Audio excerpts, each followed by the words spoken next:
The story centers around a young man named Takuto who spent most of his time absorbed in a strategy game called Eternal Nations. Confined to a hospital bed, Takuto found solace and meaning only in playing Eternal Nations and eventually died with the game still running. But his death wasn't final. Moments later, he opens his eyes, finding himself sitting on a throne amid ancient ruins in a forest. His first thought is about how incredibly fresh and real the air feels. Suddenly, a woman approaches him, gently asking if he's finally awake. When she reveals her face, Takuto instantly recognizes her as Atu, an elven character from Eternal Nations. Atu respectfully calls him Your Majesty, leaving Takuto utterly confused, wondering what on earth is happening. As an experienced anime fan, he quickly figures out he must have somehow been transported into the world of Eternal Nations, the very game world he spent countless hours in. But this realization brings more questions. Typically, Atu would only address her king this way if he were the Lord of Manara, the nation Takuto previously led in the game. Atu speaks again, this time calling him Takuto-sama, and explains further. She mentions Takuto is the first ever player to conquer Nightmare difficulty using Manara, widely known as the toughest civilization in the game. She proudly reveals that Takuto is listed on the game's global leaderboards, giving him legendary status.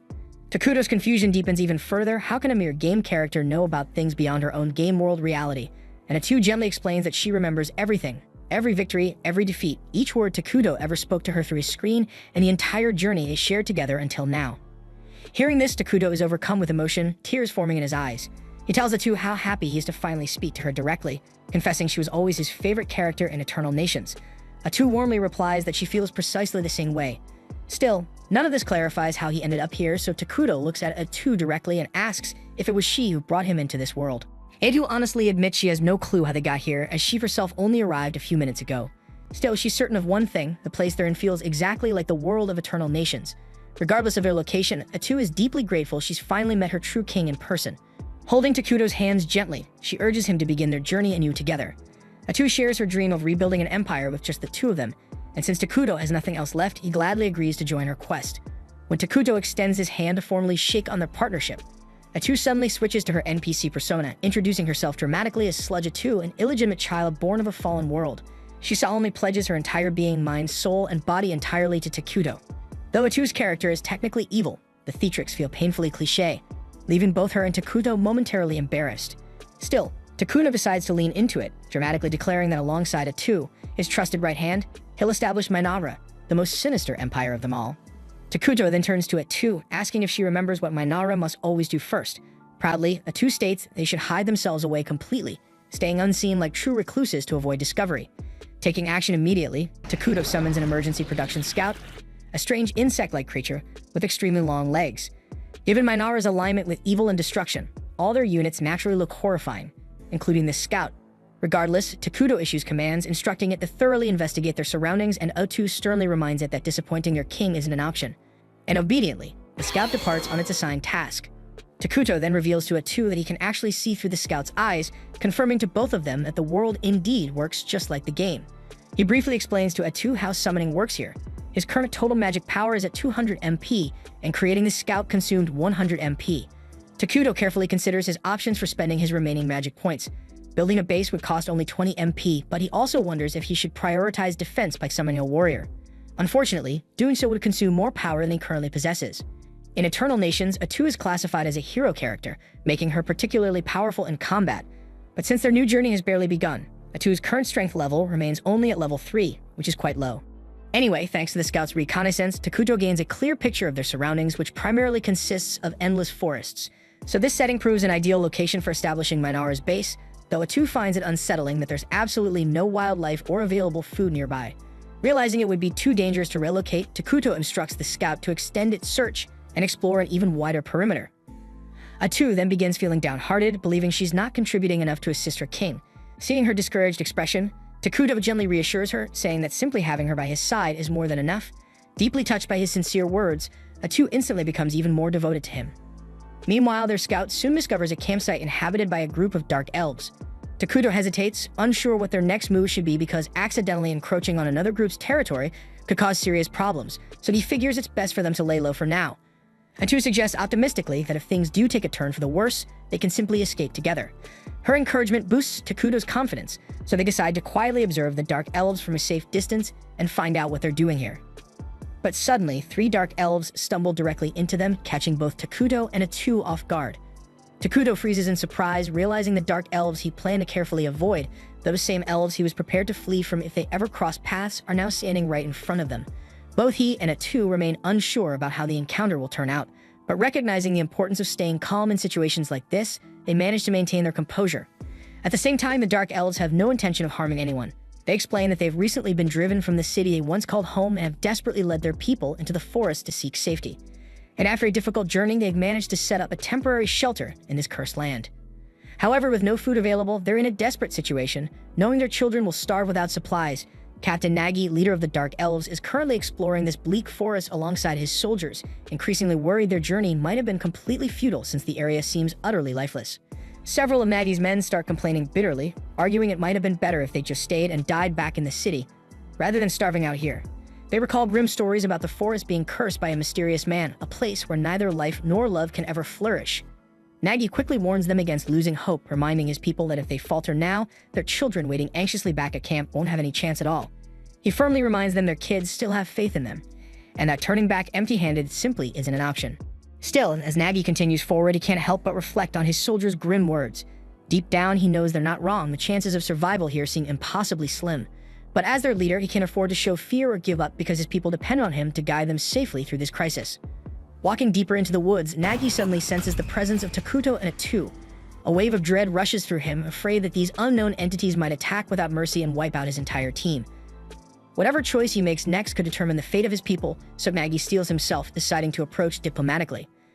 When Nagi finally reaches them, he's taken aback by Takuto's shadowy, spirit-like appearance, though the two seems relatively normal. Without hesitation, Nagi immediately drops to his knees, prompting his followers to do the same.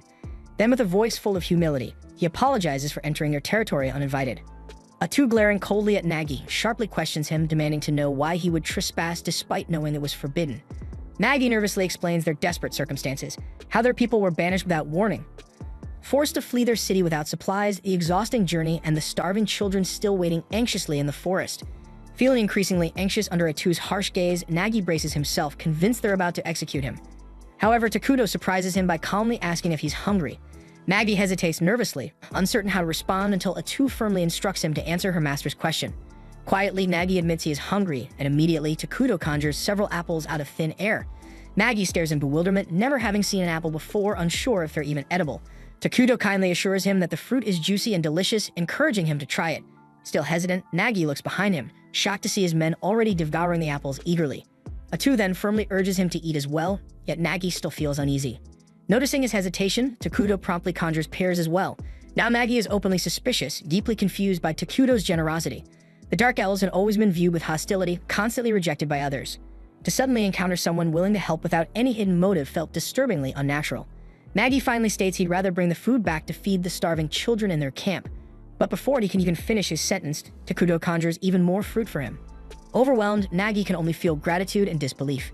Meanwhile, back at the camp, the Dark Elf children lie weak and exhausted, silently praying for rescue. Suddenly, they catch a familiar scent in the air. Their prayers are answered because Nagi and his soldiers have returned, bringing with them more food than they've ever seen. Nagi joyfully tells everyone to prepare for a feast, and soon they're all eagerly eating, and the starving children quickly regain their strength. One of the elves then curiously asks Nagi where he got all the food, but Nagi avoids giving details. Instead, he simply tells them fate finally smiled upon them. Yet deep in his heart, he remains haunted by the memory of the mysterious, intimidating figure he encountered in the forest. After the meal, everyone falls into a peaceful sleep, except for Nagi, who remains awake, staring thoughtfully into the fire. As he stands watch, Elder Moltar approaches quietly, gently pulling Nagi out of his deep contemplation. Moltar expresses gratitude for Nagi's efforts, but mentions that the fruit tasted unlike anything he's ever known, even after living 200 years. Nagi nods, agreeing that the fruit definitely tasted strange. Moltar presses him about where the food came from, prompting Nagi to confess they encountered a legendary figure after wandering deep into the cursed forest. Hearing this, Moltar wonders aloud if it was perhaps the King of Ruin, recalling ancient stories about a mythical being said to appear when the world becomes too crowded, destroying everything and returning civilization to darkness. But no one knows if those legends hold any truth, since nobody's ever witnessed it personally. Moltar asks Nagi directly if the mysterious figure introduced himself as the King of Ruin. Nagi admits Takuto never actually introduced himself at all. He only spoke through his servant. Moltar insists there's no way a dark entity like that would offer assistance for free, demanding to know what Nagi promised in exchange. Nagi, however, insists it was purely an act of generosity from Takuto, nothing else. Moltar remains skeptical, arguing no evil being ever offers help without hidden motives. Nagi firmly calls Takuto the Great One, determined to defend him and emphasizing that he simply chose to help. Molter counters that such a noble title doesn't suit the rumored King of Ruin, but Nagi refuses to budge. He argues passionately that Takuto deserves the respect because he helped them in their time of need, and frustratingly wonders if it might have been better if they all died rather than receive such aid. Hearing this, Molter reluctantly concedes Nagi's point, agreeing to handle negotiations personally when the time comes to repay their mysterious benefactor. Nagi gazes over at his sleeping people, silently questioning when they might finally rest without fear. At the same time, Atu is thoroughly upset with Takuto for wasting valuable mana by feeding total strangers. She sternly forces him onto his knees as he tries to explain he simply felt sorry for them. Hedru can't believe his recklessness, reminding him sharply, they don't yet know whether Mainavra will be peaceful or brutal, or how many battles might lie ahead. So wasting mana like that could be dangerous. Realizing she might have gone too far scolding her own king, Atu quickly apologizes. But Takuto gently reassures her, reminding her they're partners and that he couldn't survive in this place without her by his side. He also admits feeling awkward around the Dark Elves, suggesting perhaps he's shy. Atu is surprised. She assumed Takuto was deliberately playing the role of a dignified king, communicating solely through her as his servant. The two laugh and tease each other playfully for a moment, until Takuto's summoned scout finally returns. The following morning, Nagi prepares himself for another visit to Takuto, and Elder Molter asks if he's really prepared to meet the Dark King. Molter strongly believes that since they've already accepted aid from the Dark King, they must also be prepared to pay whatever price he demands in return. Nagi objects, reminding him that Takuto never once suggested anything like that, but Molter insists it's simply in the nature of evil beings to ask something in exchange for any act of kindness. Yet he agrees they need to rely on Takuto for now since nowhere else is safe. So they decide to visit Takuto together, completely unaware that his insect scout had been observing their entire conversation. Takuto quickly calls back the scout to report to him, and upon hearing that the elves are on their way, he quietly hopes they'll just pick up the remaining food he had prepared yesterday and leave without causing a fuss. Anxiety quickly starts to grip Takuto as he explains to Atu that he's terrible with conversations and doesn't know if he'll be able to negotiate properly with the Dark Elves. Atu reassures him she'll handle it herself, adding that this will also show the Dark Elves that her king wouldn't stoop low enough to speak with them personally. Shortly after, Molter and Nagi arrive, and the elder Molter greets Takuto with an overly formal and eloquent salutation, almost like something straight out of cover letter, thanking him for the generous provision he offered his folk. Molter then respectfully asks permission to know the identity of their Dark King. After receiving permission from Takuto, Atu reveals his name proudly, declaring him to be the feared Dark King of Ruin himself. Both of the Dark Elves become visibly shaken upon having their worst fears confirmed. Atu then coldly instructs them to simply take the food and leave because it's not going to last much longer anyway. Yet Molter politely insists on repaying Takuto for his generosity and asks what they can possibly give him in return. Atu coldly informs him that there's nothing in their possession capable of pleasing her king, so attempting repayment would be pointless. She then questions if the elves even have anything left that they consider valuable at all, causing Molter to hesitate as he realizes they genuinely have nothing worthwhile to give. Noticing his hesitation, Atu immediately gives him a cold, intimidating stare and suspiciously asks him if he's secretly planning something. Molter becomes visibly flustered, and Takuto quickly realizes their conversation is going downhill fast, so he immediately signals Atu over to quietly discuss how they should proceed. But Atu becomes frustrated because she thinks Takuto is being way too soft on these two hopeless elves. And she insists these guys have zero clue how to handle negotiations, and if this continues, they'll just turn into an annoying headache later on. So she dramatically suggests killing them both and displaying their heads around the base as a clear warning, but Takuto quickly tells her to stop acting like a psycho.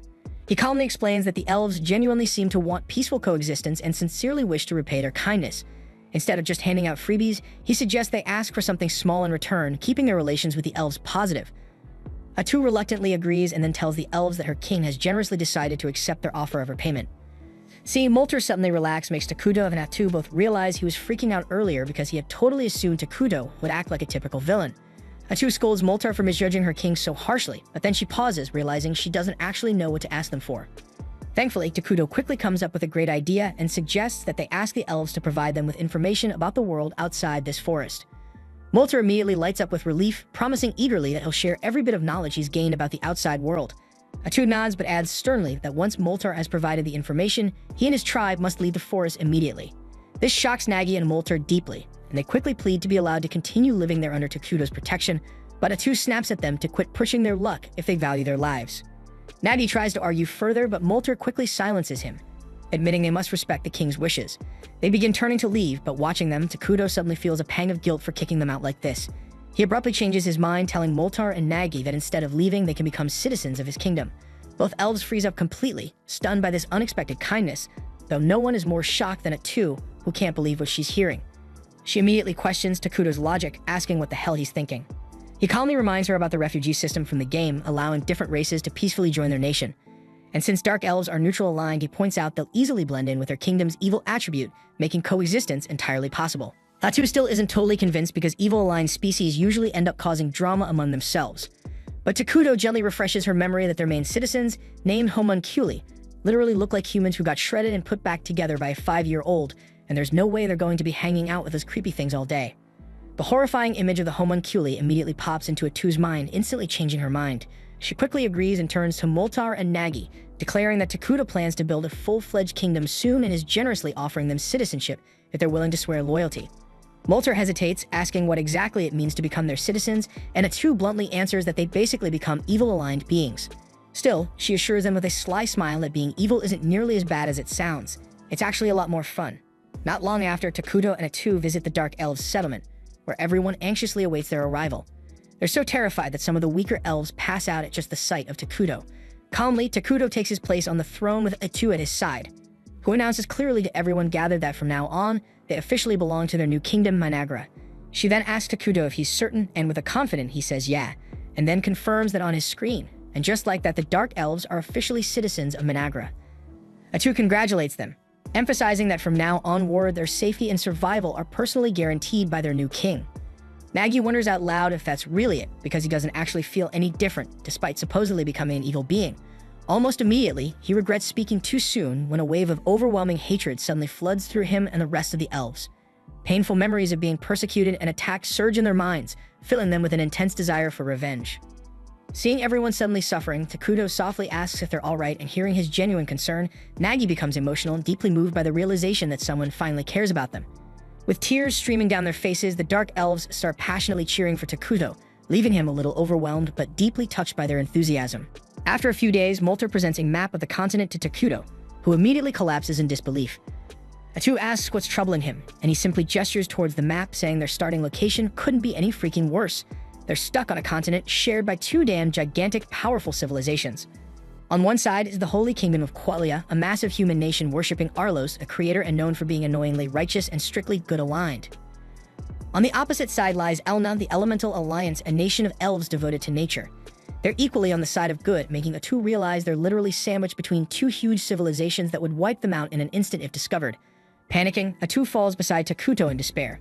But Takuto quickly regains composure, reminding her that as long as they keep a low profile, they can quietly grow stronger.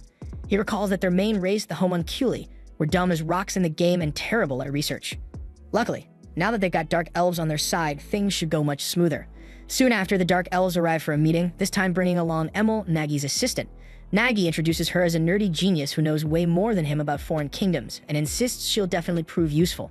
Atu conveys to the elves that their dedication has pleased the king, and she announces they're all about to receive major responsibilities directly ordered by Takuto himself. First up, Moltar is tasked with managing internal affairs. Atu says she expects big things from him, especially since she learned he knows magic too. Next, she appoints Nagi as the head of Minara's warriors, charging him with building a powerful military for defense.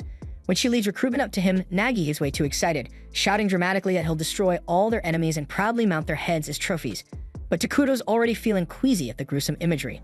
He quietly remarks that war is barbaric, and Atu clarifies for the confused Nagi that their king actually prefers peace, so he needs to chill out with the killing talk. This just confuses Nagi even more, who wonders what kind of dark king of ruin is into peace.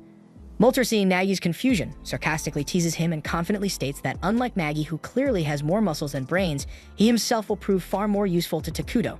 Nagi immediately takes it as a challenge, boasting loudly to Takuto that he's young and full of energy, ready to tirelessly serve the king without rest.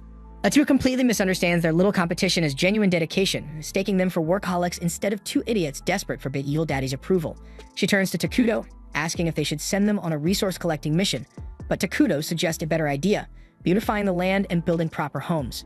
Atu immediately relays this to Moltar, instructing him to gather timber for building, but to make sure he doesn't ruin the beauty of the forest. Moltar eagerly agrees, boasting that Dark Elves were originally forest dwellers anyway, so he'll handle it perfectly. Takuto then adds that they should reforest the areas they clear, causing confusion among the elves who've never even heard the term before. Realizing this world might be more primitive than expected, Takuto cautiously asks if they're familiar with military magic or the 6 major elements. Molter replies that he's only heard of 4 major elements, while Emil admits she's never even seen military magic being used by any kingdom. Takuto and A2 exchange looks, realizing they've hit a jackpot. This world is even less advanced than they'd thought, giving them a huge advantage to leap ahead quickly once they implement advanced magical technology. A2 patiently explains that reforesting means rapidly regrowing new trees to replace ones they've cut down using magic. The elves mention they do regrow trees naturally, but admit they never considered using magic to speed things up. A2 describes how reforesting employs the 6 major elements to rapidly grow new trees, then promptly credits this discovery to Takuto, even though it's a total lie. She starts glazing Takuto shamelessly, bragging about how he even created those special fruits the elves ate earlier, especially mentioning that grapes are her personal favorite. Emil excitedly confirms A2's words, then says that she also planted some grape seeds and they've actually started sprouting. Takuto himself is stunned by this revelation, not expecting earth-based fruits to grow so easily here. Suddenly inspired, he quickly tests his theory by magically creating a coin from earth. When it works, he's thrilled to realize he could potentially introduce advanced technologies like gunpowder, drastically accelerating the growth and superiority of his civilization compared to others. At the same time, over in the Holy Kingdom of Qualia, things were also beginning to heat up. Saint Solina marched ahead of a squad of knights through snow-blanketed foothills, determined to wipe out some vicious creatures menacing the surrounding villages. The moment a pack of goblins rushed into view, Solina calmly raised her staff, incinerating them instantly with her sacred fire. The holy blaze dissipated into the sky after obliterating the monsters, and gentle sunlight poured down onto the charred earth, prompting flowers to bloom in their place. Turning to its astonished knights, their captain proudly announced that Solina's divine power purged monsters of evil alignment, leaving behind blossoming flower fields, and it was her ability alone that had allowed them to maintain such strong diplomatic ties with the elves. Following the brief skirmish, Solina confronted the cardinal, urging him to send paladins southward, warning that she'd recently sensed an ominous disturbance within the cursed forest. But the cardinal flatly refused, claiming the cursed forest sat at the far edge of the continent and deploying paladins that would require special authorization from those above him. Unfazed, Solina firmly warned him that she would personally handle the matter if no troops were sent. Initially, the cardinal tried pushing back but quickly caved under her icy glare, promising instead to send whatever limited forces he could personally command. Meanwhile, back in their own domain, Takuto and A2 were focused on developing their newfound territory, beginning by constructing decent homes for the Dark Elves. They'd already thrown together a makeshift throne room around Takuto's throne, and he was thrilled by the idea of finally hosting important meetings with the prominent members of his kingdom. Right then, Molter, Nagi, and Emil entered ready for action. A2 informed them that it was about damn time to kick off their first official council meeting. But before the meeting could start, Emil eagerly approached Takuto, revealing a gift, an elegant new outfit that, to his mild embarrassment, was dangerously close to femboy territory. Still, Takuto gratefully accepted the new clothes, admitting his old garments were getting embarrassingly filthy, and thanked the elves sincerely. Oddly enough, the elves couldn't see any visible change in his appearance, but they decided to trust A2's enthusiastic praise about how perfectly the outfit suited their beloved leader. With the clothing crisis resolved, A2 briskly began the council meeting, only to realize Takuto was still hopelessly lost and admiring himself. Slightly annoyed but unsurprised, she chose to carry on the meeting herself, casually suggesting she consult Takuto whenever his actual input was needed, and Takuto happily agreed to her suggestion, fully content to keep silently fawning over his own fabulousness. As the meeting begins, Molter immediately asks A2 about the type of buildings they ought to prioritize. So A2 confidently suggests they start with food production facilities and promptly reveals a disturbingly grotesque plant, announcing that it will serve as their primary food source for now. The elves visibly cringed, barely able to hide their disgust, before hesitantly asking A2 what the hell that horrific thing was supposed to be. With unsettling enthusiasm, she informed them it was called the flesh plant, a unique delicacy of their civilization. According to A2, it produced meat that tasted disturbingly similar to human flesh, but was incredibly nutritious. Horrified by this revelation, the elves quickly clarified they weren't exactly into eating people. A2 assured them the flesh plant was just a temporary solution for their food shortage, and soon enough they'd have far less disturbing options available. After that unsettling announcement, she explained they'd also need storage units and administrative buildings near the farms, till Emil promptly volunteered to oversee those structures. Next, A2 shifted gears to the next crucial topic on the agenda: research. She emphasized that obtaining cutting-edge tech was absolutely critical for a fledgling nation like theirs. Molter, intrigued, asked her specifically what sort of technology they should focus on, and A2 excitedly revealed their target would be magical tech. Takuto practically lit up with excitement upon hearing that, and Molter eagerly declared that as a skilled mage, he put in his best effort to impress their king. He followed up, asking precisely what kind of magical tech they should aim for, and A2 enthusiastically revealed they'd dive straight into military magic research. She explained that standard attack spells were pitifully limited, barely managing to handle a handful of enemies, while advanced military-grade magic could annihilate entire cities or even reshape terrain to their advantage. Molter, now fired up, immediately agreed to round up all magically gifted elves and begin working on groundbreaking magical spells that hadn't even appeared yet in their world. Then Atu moved on to the final topic of the meeting, their military strategy. Nagi perked up instantly, excited that it was finally his turn to shine. But Takuto quickly burst his bubble by bluntly stating they wouldn't heavily invest in their military right now.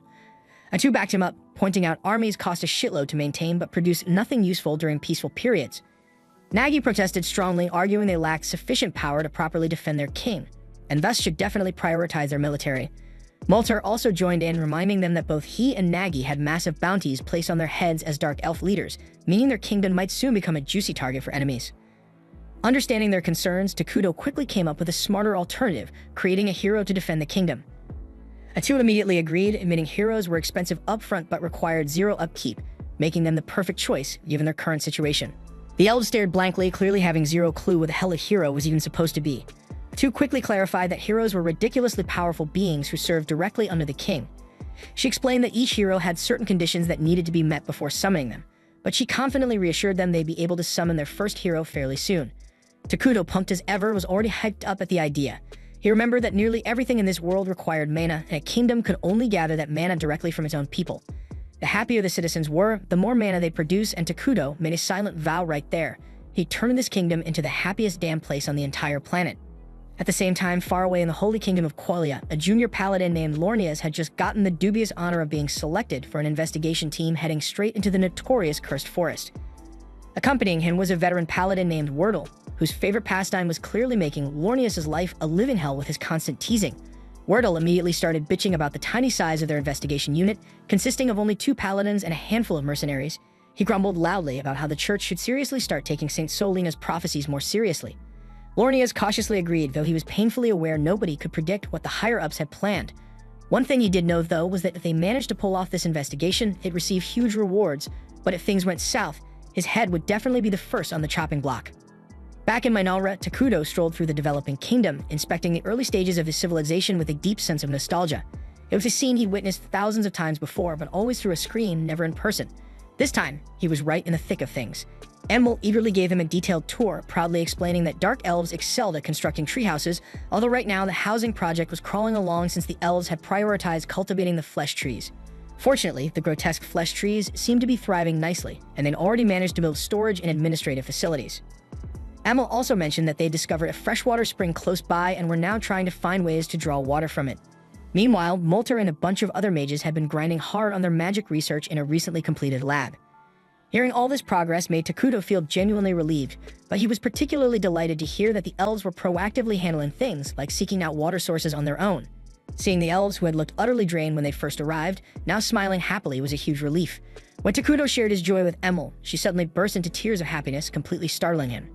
Takuto panicked momentarily at the unexpected meltdown, but thankfully Emil quickly regained her composure and continued the tour as if nothing had happened. Next, Emil guided Takuto and Atu toward the flesh tree farm. With noticeable excitement, she explained that thanks to the tools Takuto had generously provided, they'd soon be able to enjoy their very first harvest. After that, Emil guided them toward the freshwater spring the elves had discovered earlier, but immediately noticed the vibe was totally different this time around. Instead of clear, sparkling water, it had turned murky and dark, leaving Emil visibly crushed, assuming it had become unusable. Before Atu could even explain why that wasn't the case, Molter and Nagi also arrived to check out the water.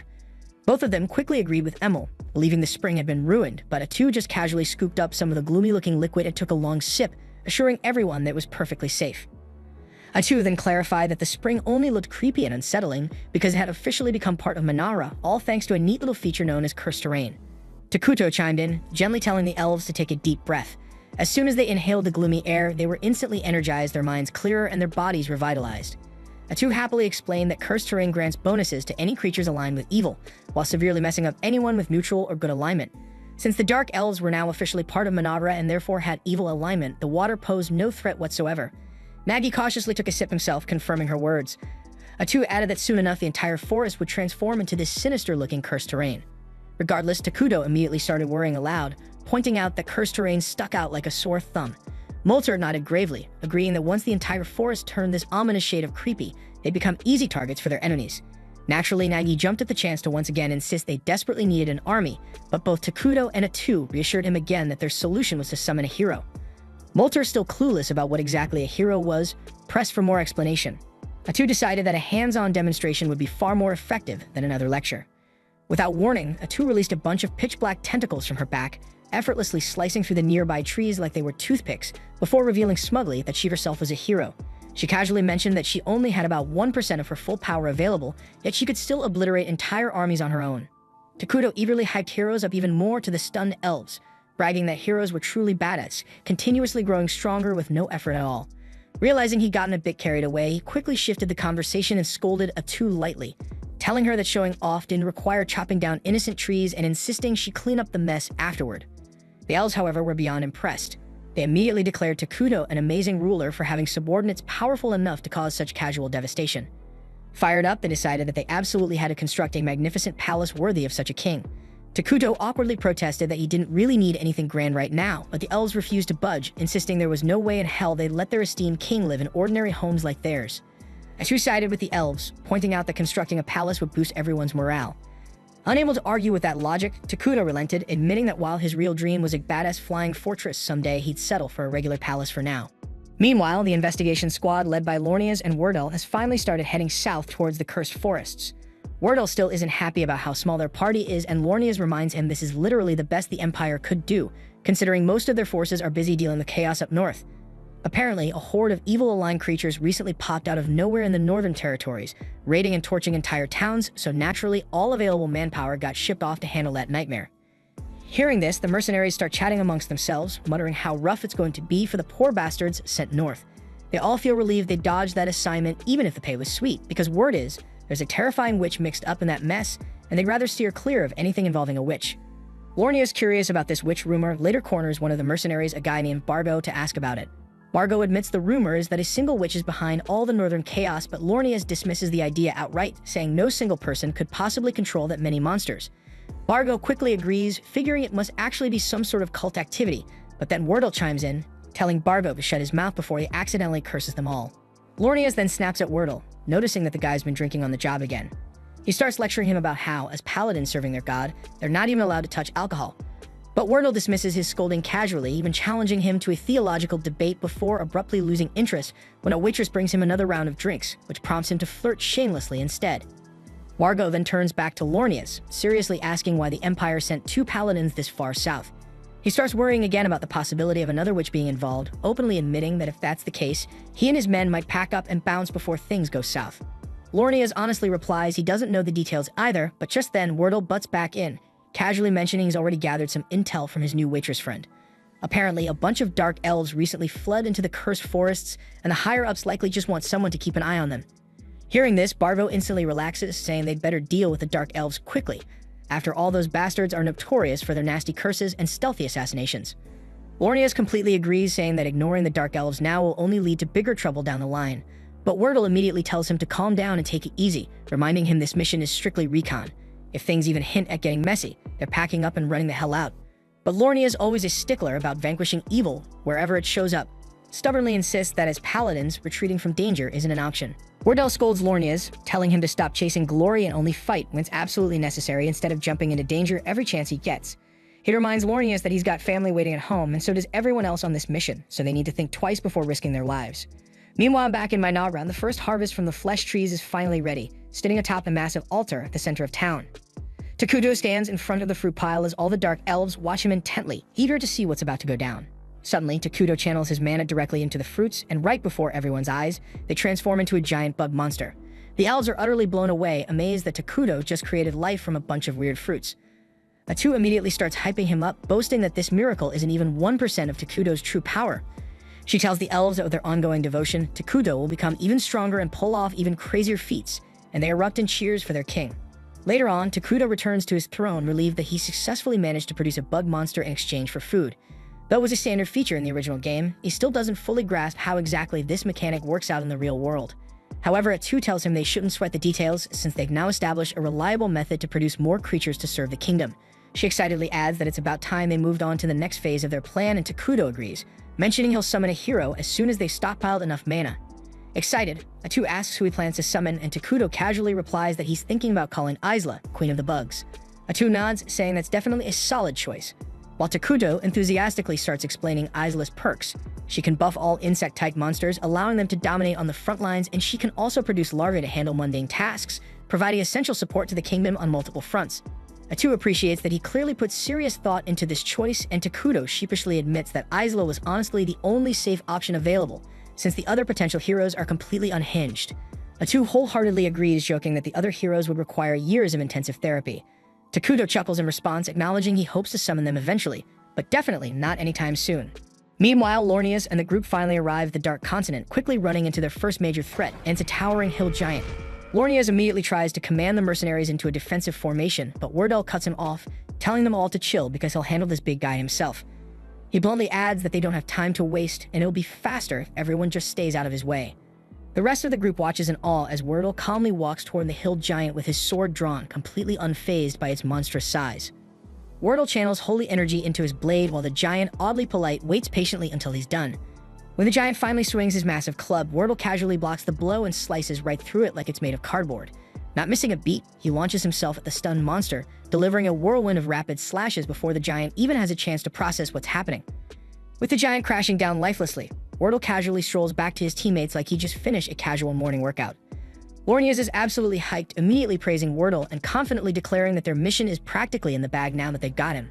But Wardell's serious expression quickly sobers everyone up, making Lornius uneasy with his skepticism. Meanwhile, back in Minara, Takuto is happily munching down on a burger when Atu gently nags him to eat something healthier. Takuto playfully protests, reminding her that he spent way too long in the hospital surviving on boring, flavorless health food. So now he's determined to explore all the tasty junk food life has to offer. He then gets a little worried when he realizes Atu herself has been surviving exclusively on salads for days, but she reassures him that this diet suits her just fine. They chat for a while about how quickly construction has progressed lately, when Takuto suddenly remembers something important. He asks Atu to call Moltar and the others once they're finished eating, since the new scout bugs they recently created have completed mapping the nearby areas. He reveals that he's planning to deal with a human settlement they discovered nearby, asking Atu first to confirm if the town belongs to the Holy Kingdom of Qualia. She's fairly confident the settlement is independent and aligned neutrally, which is a huge relief for Takuto, since it means negotiation might actually be possible. Takuto optimistically hopes nothing disastrous occurs during their interaction, and Atu jokes that he's definitely jinxing them by even mentioning it. Takuto laughs confidently, assuring her nothing crazy like that could happen. But of course, at that very moment, he receives an urgent message from one of the bugs. An armed group is heading directly toward their forest. Takuto instantly grows serious, instructing Atu that they should try resolving things peacefully if possible, but if push comes to shove, it better be prepared to throw down. At the same time, the armed group making their way into the forest is none other than Lornius and Wardell's crew. As they push deeper, Wardell suddenly raises a hand, signaling everyone to stop because he sensed someone's presence approaching them. Sure enough, Atu emerges from the trees wearing dark clothes that completely conceal her identity. Wardell immediately demands she identify herself, and Atu calmly claims she's a dark elf who's found refuge here alongside her people because there's nowhere else safe for them to go. Wardell acknowledges her situation but bluntly tells her to step aside because their group has orders to investigate this forest. Atu firmly responds that they shouldn't go any further, causing Wardell's instincts to flare up, sensing something shady going on. But before he can say more, Lornius rudely jumps into the conversation, yelling at Atu and demanding how she dares disobey a servant of God. Wardell sharply snaps at him, telling him to shut his mouth and stop interrupting. Lornius is visibly frustrated at being rebuked over such a trivial issue, but Wardell swiftly resumes his conversation with Atu, explaining they cannot turn back simply because she asked them to, then pointedly asks if there's something she's trying to hide within the forest. She insists there's nothing here but elves who simply wish to live peacefully and questions why he's so hell-bent on invading this godforsaken forest. After a moment of hesitation, Wardell sighs and finally reveals their reason. The Saintess recently had a vision of an immense evil hiding here, and thus he cannot return until he verifies this personally. The mercenaries gasp in shock, having been kept in the dark about such a critical detail. Lornius immediately starts flipping out, demanding to know how Wardell could casually spill classified information like it's some local gossip. Wardell snaps back at him again, shouting that sometimes secrets must be shared openly. But Lornius, furious and flustered, angrily retorts that even a high-ranking paladin like Wardell doesn't have the authority to reveal divine prophecies without permission from their superiors. However, Wardell politely asks Atu if they can at least take a quick look inside the forest, but suddenly her attitude completely shifts as she bluntly tells them there's absolutely nothing inside that's worth their precious time. She firmly urges them to turn back immediately, but Lornius grows furious at the sheer audacity of a dark elf daring to defy a divine prophecy. He senses the air around Atu shifting ominously, confirming his suspicions that something deeply sinister lurks within the woods that they must investigate no matter what. However, Wardell appears open to negotiation. Trying to de-escalate the tension, he calmly asks Atu to swear on her own god that no threat to the Holy Kingdom of Qualia is hiding in the forest. Atu readily takes the oath, even swearing by her deity, and it's actually they who fear Qualia far more than Qualia could ever fear them. Satisfied by this, Wardell announces they're retreating, much to Lornius' complete disbelief. Lornius immediately protests, insisting it's blatantly obvious that the woman is hiding something crucial. But Wardell just snaps at him, calling Lornius a faithless coward and telling him to stop projecting his own paranoia onto others. He declares that they found absolutely nothing of concern, officially ending their investigation. With that, Wardell begins walking away confidently, but Lornius has finally reached his boiling point. Refusing to let Wardell make another reckless decision, he sternly informs Wardell that he's officially revoking his authority as a high paladin for casually spilling a divine prophecy to an enemy and abandoning his sacred duties. He swiftly orders the mercenaries to follow him deeper into the forest to uncover the evil hidden within. Bargo quickly agrees, mostly because Lornius is the guy signing their paychecks, and there's no arguing with money. Atu desperately pleads with them one final time to stop, but Lornius coldly ignores her and commands his men to capture her immediately, even as Wardell shouts at him not to escalate the situation further. Atu lets out a weary sigh, sadly acknowledging that peaceful negotiations have collapsed into utter failure. Seconds later, the mercenaries suddenly find themselves skewered on Atu's spikes, transformed into human kebabs before they can even blink. Lornius himself was knocked out, and when he woke, he never even comprehended what hit him. And the only one who did see everything and is still alive is Wardell, and he shouts at Lornius that they're dealing with an actual freaking witch. Atu then calmly sheds her disguise, remarking regretfully how unfortunate it was that peaceful talks had to end so violently. Turns out more of those bastards are still alive, and Wardell immediately yells for someone to report this freaking mess to the kingdom. But Bargo shuts that down real quick because every last messenger they had already got their asses impaled by Atu. And the surviving mercenaries aren't even close to fast enough to make the trip in time, especially not with Atu currently in full-on impaling asses mode. With zero options left, Wardell tells everyone to grab their damn weapons because now they've got no choice but to fight. He commands the mercenaries to unload everything they've got, so they fire a volley of arrows, but Atu effortlessly deflects them all like she's brushing lint off her coat. Wardell curses his luck, knowing full well that the absolute last person he wanted to go up against was Atu, and funny enough, she's just as annoying to be dealing with him. She makes it painfully clear this entire situation is Lornius' fault because if they had just agreed to leave the forest alone, she wouldn't have let them walk away. But no, Lornius had to get all noble and damn self-righteous, and now she's got no choice but to kill him. Lornius finally realizes he screwed up royally and turns to Wardell, asking if he even knows what the hell this freaking thing really is. Wardell admits he suspected something was off from the moment they first saw her, which is exactly why he wanted to leave without throwing hands. But now that he's seen her true form up close, he's certain Atu is a witch, but not the storybook kind either. Because a witch in this world is a certified calamity-class monster, officially recognized as a national-level threat. Someone like her is way out of the mercenaries' league, so Wardell orders them to fall back and leave this to him and Lornius. Both men charge Atu, reciting their sacred prayers to power up their attacks. Atu doesn't take them seriously at first, just blocks their strikes and mocks them for being so weak. But then they actually manage to slice through two of her tentacles, and suddenly she realizes this might not be the cakewalk she thought. She quickly figures out their holy magic is giving them bonus damage against her demonic body, and Wardell assumes that if they just cut off all her tentacles, she'll be helpless. Not wanting that to happen, Atu grabs two of the nearby mercenaries and takes them hostage, using their bodies as meat shields to stall their assault.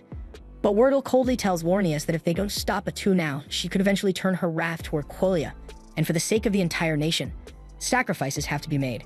Lornius hates the idea, but he grits his teeth and agrees. With zero hesitation, both men charge forward again, slicing through the hostages and Atu's final two tentacles in one clean, ruthless strike. And she was honestly surprised they had the balls to slice through their own allies like that. And for a brief moment, it even looks like she might actually be in trouble.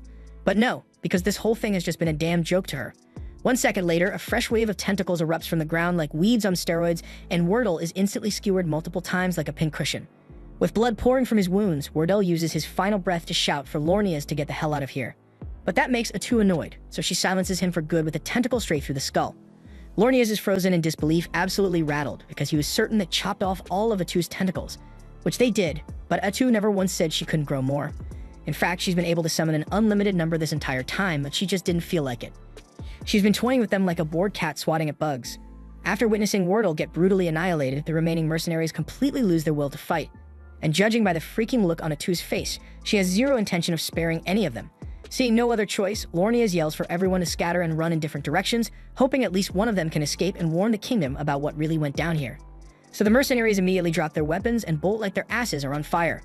Atu surprisingly doesn't bother chasing them. She just watches them go, sighing in annoyance, wishing they'd done that in the first place because it would have saved her a ton of effort.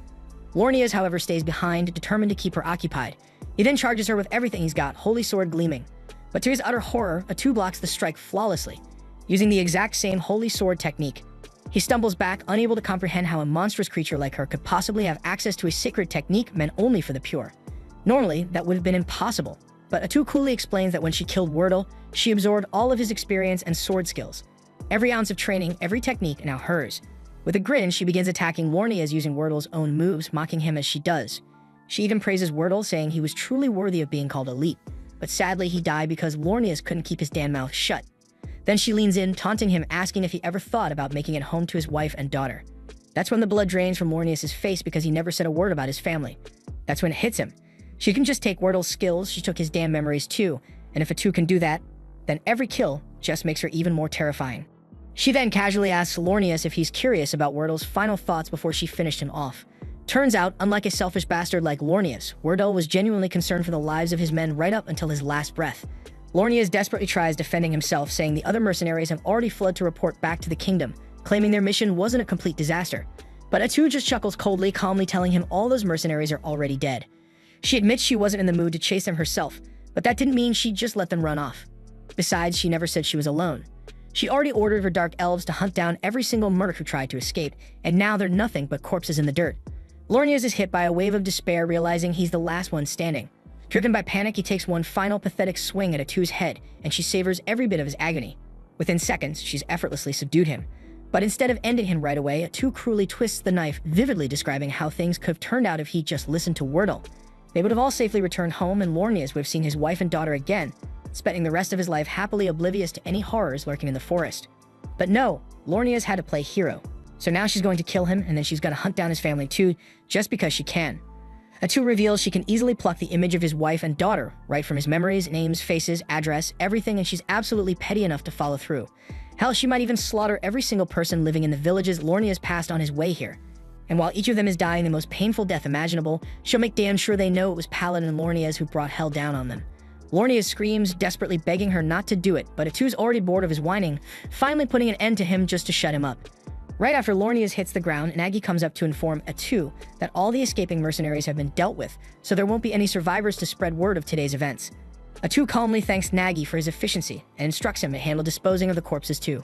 But before Atu can leave, Nagi hesitantly asks if she's serious about her plan to slaughter Lornias' family and anyone he's ever crossed paths with. Atu just laughs, saying she was just talking smack to scare the hell out of Lornias before finishing him off. She clarifies that mass genocide is way too exhausting, and besides, she's a self-proclaimed peace lover. So starting pointless fights is just too exhausting for her tastes, and she's not about that life unless someone forces her hand. With that out of the way, she cuts the chat short because she urgently needs to talk to Takuto. Moments later, Atu approaches Takuto and shares something odd she noticed before the fight. Wordle called her a witch despite her clearly being classified as a hero. He also rambled something about a witch causing trouble up north. Takuto is confused because there was never any witch class in the game they came from, prompting Atu to suggest that this world must differ significantly from the one they're familiar with. Takuto nods thoughtfully, having already suspected that. While many of the game's mechanics remain intact, they're better off assuming the underlying rules have fundamentally changed. Luckily, the differences aren't entirely negative because Atu's ability to absorb skills from those she kills has gotten a massive upgrade. Now she also inherits fragments of their memories which allow them to gather valuable intel from Quelia's scouting team. And according to those memories, Quelia is currently distracted by the northern disturbance, meaning Mainara won't be on their radar anytime soon. Still, the complete annihilation of their scouting party is bound to raise some red flags, prompting Quelia to eventually investigate. Takuto's fully aware of that risk, but since Quelia knows nothing concrete about Mainara yet, he's confident they won't jump straight into a fight unless their leaders have the IQ of Potato. At the moment, he's far more concerned about this northern disturbance and the mysterious witch behind it. Atu tried extracting every detail about witches from Wordle's mind, but the guy was clueless. However, one chilling fact stood out crystal clear. The witch called Arakino is wreaking havoc up north, and she was strong enough to single-handedly deal massive damage to Quelia's forces. At the same time up in the Northern Territory, Arakino's casually finished demolishing yet another village and is already prepping to move on to the next. To top it off, she raises every villager she slaughtered as undead puppets to serve her.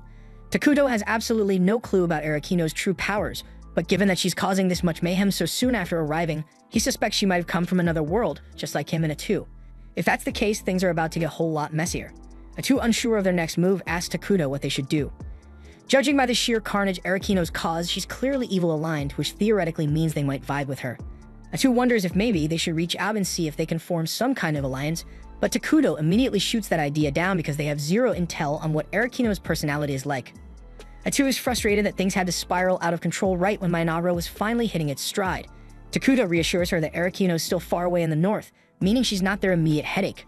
Still, these threats have shown that Minara desperately needs stronger defenses, so Takuto decides he's got to summon another hero and fast. Initially, he had planned to choose Isla, but considering recent developments, he'll probably have to go for a more combat-oriented option. Plus, his original strategy of staying hidden might need rethinking, especially with unpredictable threats like Arakino popping up, so they'll meet a alleged alliance soon. And Qualia is obviously out of the question after A2 brutally wiped out their paladins, but the nation to the east looks promising. They're neutral, haven't interacted with Minara yet, and seem like potential ally material. So once the palace construction wraps up, Takuto plans on heading over there himself to size them up and see if teaming up is viable. At the same time over in that very same eastern city, they're getting slammed by a barbarian attack. Fortunately, their badass staff wielder annihilates the attackers effortlessly with a massive lightning strike. Citizens start cheering and praising her for protecting them, but she quickly reminds everyone it's way too early to celebrate because there's clearly a lot more trouble on the horizon. Back in Minara, A2 and Takuto finish up their discussion, and as she's about to head out, she pauses, awkwardly apologizing for getting a bit carried away with the paladin earlier. She knows Takuto usually prefers avoiding unnecessary bloodshed, but Takuto just gives her a blank stare, calmly asks her why on earth she thinks he'd be bothered by that. That's when it hits her. Takuto might seem gentle, but at the end of the day, he's literally the physical embodiment of evil, so there's not much violence in this world that's gonna bother him. Not long after, work on Takuto's castle wraps up, and it feels like the first real push in his realm's rise. His heart jumps since a vast residence has been his quiet wish for years, and A2 promises with a grin that one day it will grow tall enough to stat the sky. Anyway, all that talk about halls and courtyards makes her notice something awkward. He may be the monarch, yet he has not a single personal aide, and although he never really considered it, a ruler without attendants looks strange, so A2 asks what kind of servant he would prefer so she can recruit one for him. Takuto answers with a shy smile that anyone is fine as long as they are easy to speak with, since he is terrible at conversation. He has barely exchanged more than a few words with the Dark Elves since arriving, which A2 says is mostly because he comes off to them like a dense cloud of gloomy energy. Even so, she tells him to relax because she already has a perfect plan in mind. Her enthusiasm makes his stomach knot, yet he swallows the worry and decides to let it play out to see what she does. A2 promptly calls Nagi, Molter, and Emil, then orders them to assemble every little girl in the village because the king desires them. Takuto and Molter both freeze at the wording, and Molter, trying to be fair, asks why she issued such a command. A2's reasoning is that younger girls would be gentler partners while Takuto practices small talk, but instead of saying it plainly, she blurts that Takuto likes little girls. That goes too far, so Takuto cuts her off before she adds anything worse and tells her to explain herself properly without making him sound like a lolicon. Once the full explanation is out, Molter and the others exhale in relief since the king only wants an approachable attendant. He requested younger candidates because the kingdom is short on manpower, and he refuses to pull skilled adults from vital work just to serve him. Children who are not doing heavy labor yet seem like the least disruptive option, which is why he asked for them. Impressed by how considerate he is, Molter's group agrees to bring suitable children to meet him, and Takuto actually feels hopeful about finally having people he can talk with each day. There is one detail he forgot to account for, and it hits the instant the kids arrive. To ordinary villagers, he still looks like a disaster in human shape, his aura heavy enough to spook anyone, so the moment the children see him, they burst into tears. Takuto feels crushed after the fiasco with the children, and seeing his expression, A2 turns to Moltar and asks if there are any little ones who wouldn't burst into tears at the sight of their king. Given how things stand, Moltar cannot name a single safe choice. Nagi then asks whether Takuto has met the twins yet, but Moltar admits that he kept them away because he doubted they would be suitable attendants. Their history is rough and he feared they might accidentally offend the king. But options are running thin, so A2 tells him to call them in regardless. A short while later, the twins step into the hall and introduce themselves as Karia and Maria. Karia bows with careful respect, voice steady, while Maria talks to Takuto in a breezy, familiar tone like she is chatting with an old friend. A2 reads the weariness in their eyes and the wariness in their posture, then gently asks Karia about the sores on her skin. Karia says they came from an illness, and Molter explains that she suffered through a plague some time ago. The sickness has passed, but the marks it left behind did not fade. A2 asks what scarred Maria, and Karia answers that her sister endured something cruel and has never been the same since. A2 asks what she means, so Maria answers without hesitation that she ate her mother. The words hit like a slap, far worse than A2 expected, so she turns to Moltar for an explanation. He says he is not proud of what happened, but in that moment it was the only path left, and the Dark Elf tribe still honors the sacrifice that Karia and Maria's mother made for them. Hearing that, Takuto remembers the long exile across brutal ground after the elves were driven out. In marches like that, hunger becomes a tyrant, and sometimes survival demands impossible choices, and the thought leaves his chest so tight. Being forced to eat her own mother cracked Maria's view of the world. The small grace is that she shows no fear of Takuto at all. Though A2 is uncertain, she would make a stable attendant. But while A2 weighs the idea, Maria pads over to the throne. Standing close, she peers up and says he looks white to her. Takuto blinks at that, surprised since almost everyone else describes him like walking darkness. But Maria sees something different. With a smile, he asks if she would be willing to serve as his attendant and look after him, and Maria nods and says she will try her best.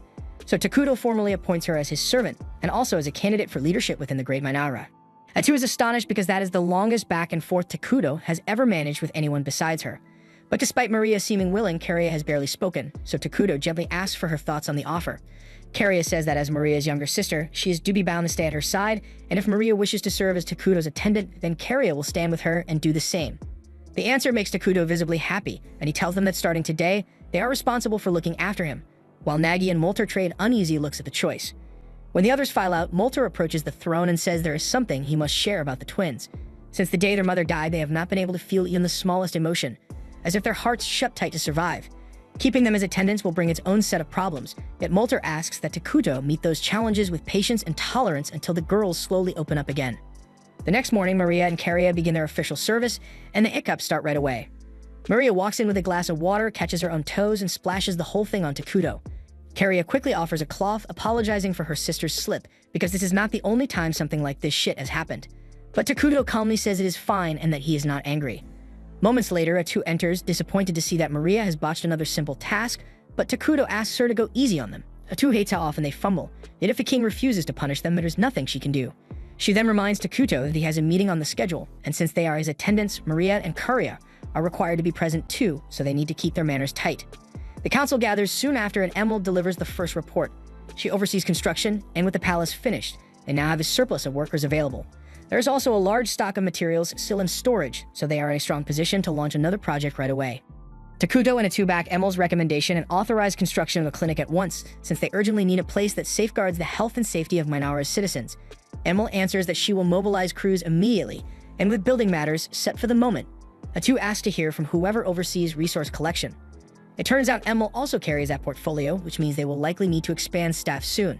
She reports that gathering food and raw materials is proceeding smoothly, and thanks to Takuto's assistance, they have been securing daily necessities the nation cannot produce on its own.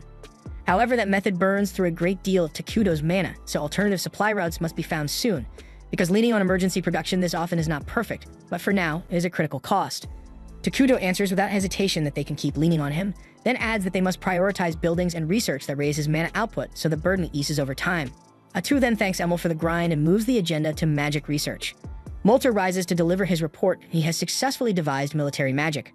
But at the moment, he alone can wield it, but with enough practice, he is confident his subordinates will learn to do the same. And they may even be able to cast stronger spells by tapping the palace's supply of ruined mana. But since Takuto has made it clear he does not intend to start wars, opportunities to use that power should be rare. But for now, Atu instructs Molter to concentrate on the 6 major elements in the magic skill tree, because those branches will best support national development. Then Atu asks Nagi for the army update, and he reports that their forces currently field 5 scout bugs, and most of their time has gone into mapping the unknown reaches of the accursed land. The terrain outside the forest is largely open plains, which lets them probe that region with a lower chance of being seen. Even so, stealth remains a top priority for Minara right now, so the scouts are operating under strict limits on how far and how boldly they can range. Atu says it is fine since they already have a thorough survey of the forest in hand, then tells Nagi to put the scouts on routine sweeps along the woodland perimeter. He asks if she truly wants every bug shifted to patrol duty, and she can read the worry about their current fighting strength. She answers that she alone can swat any threat that shows up, and on top of that, she and Takuto have already settled on creating a new hero, and Takuto adds that they will go ahead and summon Ezla after all.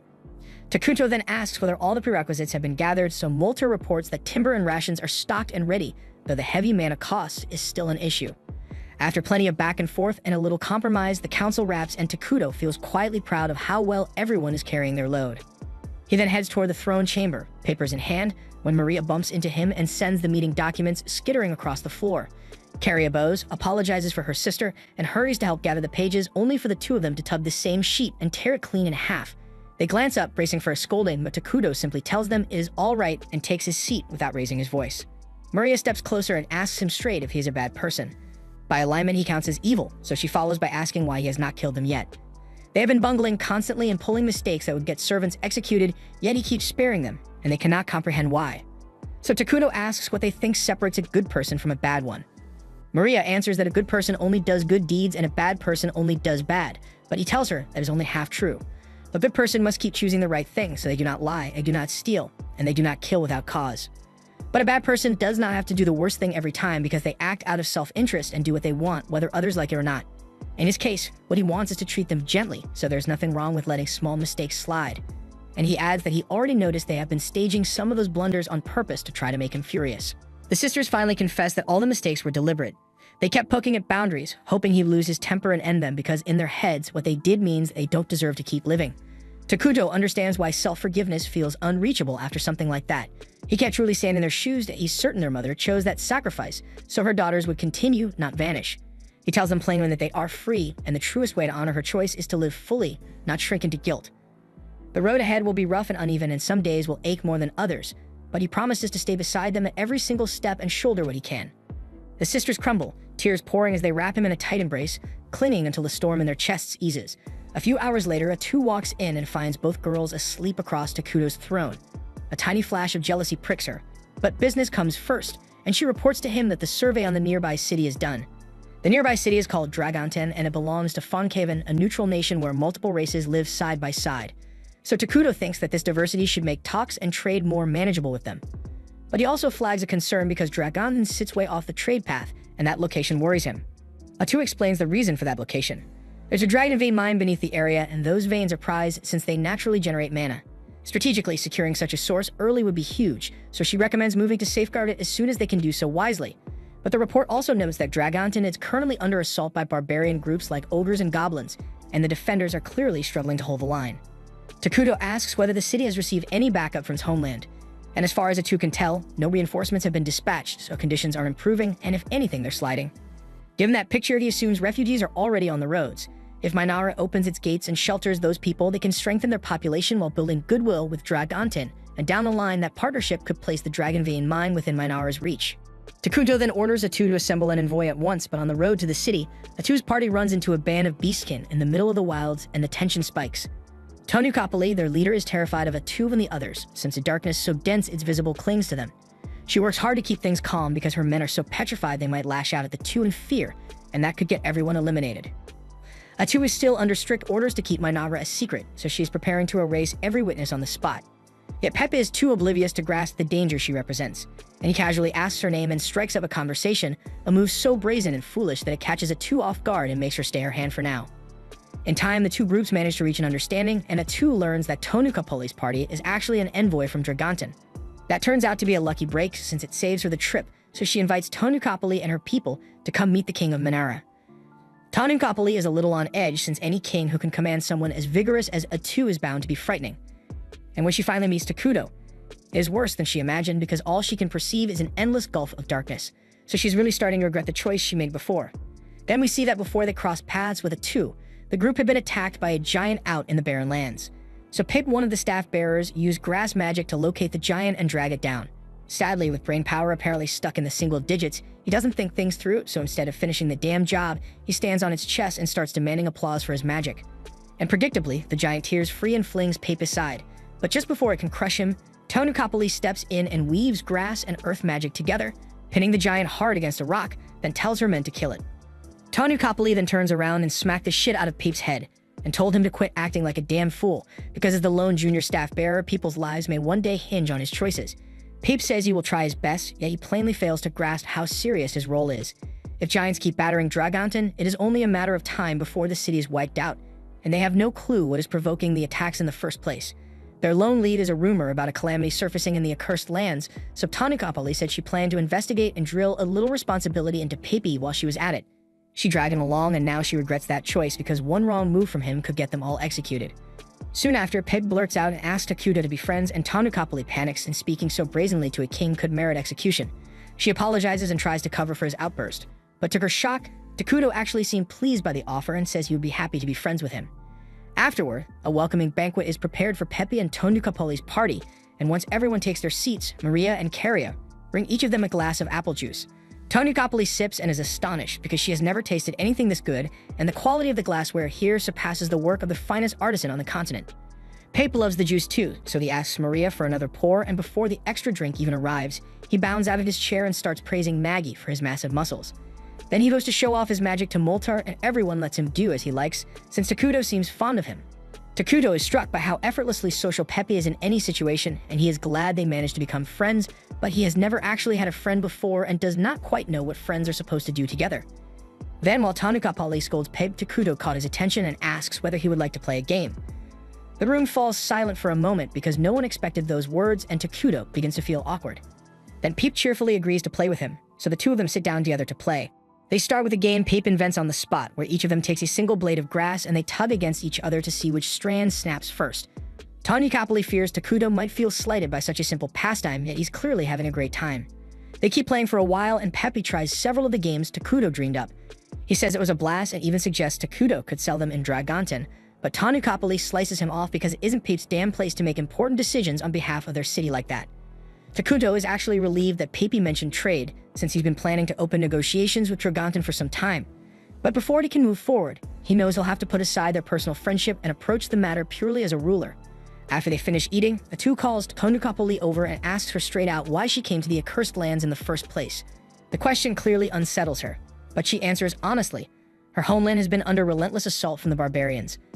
Atu is startled that the barbarians are striking Dragonten when they typically steer clear of big cities, and Tanukapali says that is exactly why she came to uncover what could be driving their behavior. Takuto then asks if that means Dragonten lacks the military strength to fight the barbarians effectively, and Tanukapali's pulse jumps because if he learns how bad things are in Dragonten, Minara might decide to overthrow them rather than negotiate. She lies and says Dragonten still has sufficient power to drive the barbarians off, while insisting their unusual movements demanded inquiry regardless. Her explanation convinces everyone that Dragonten can still handle itself.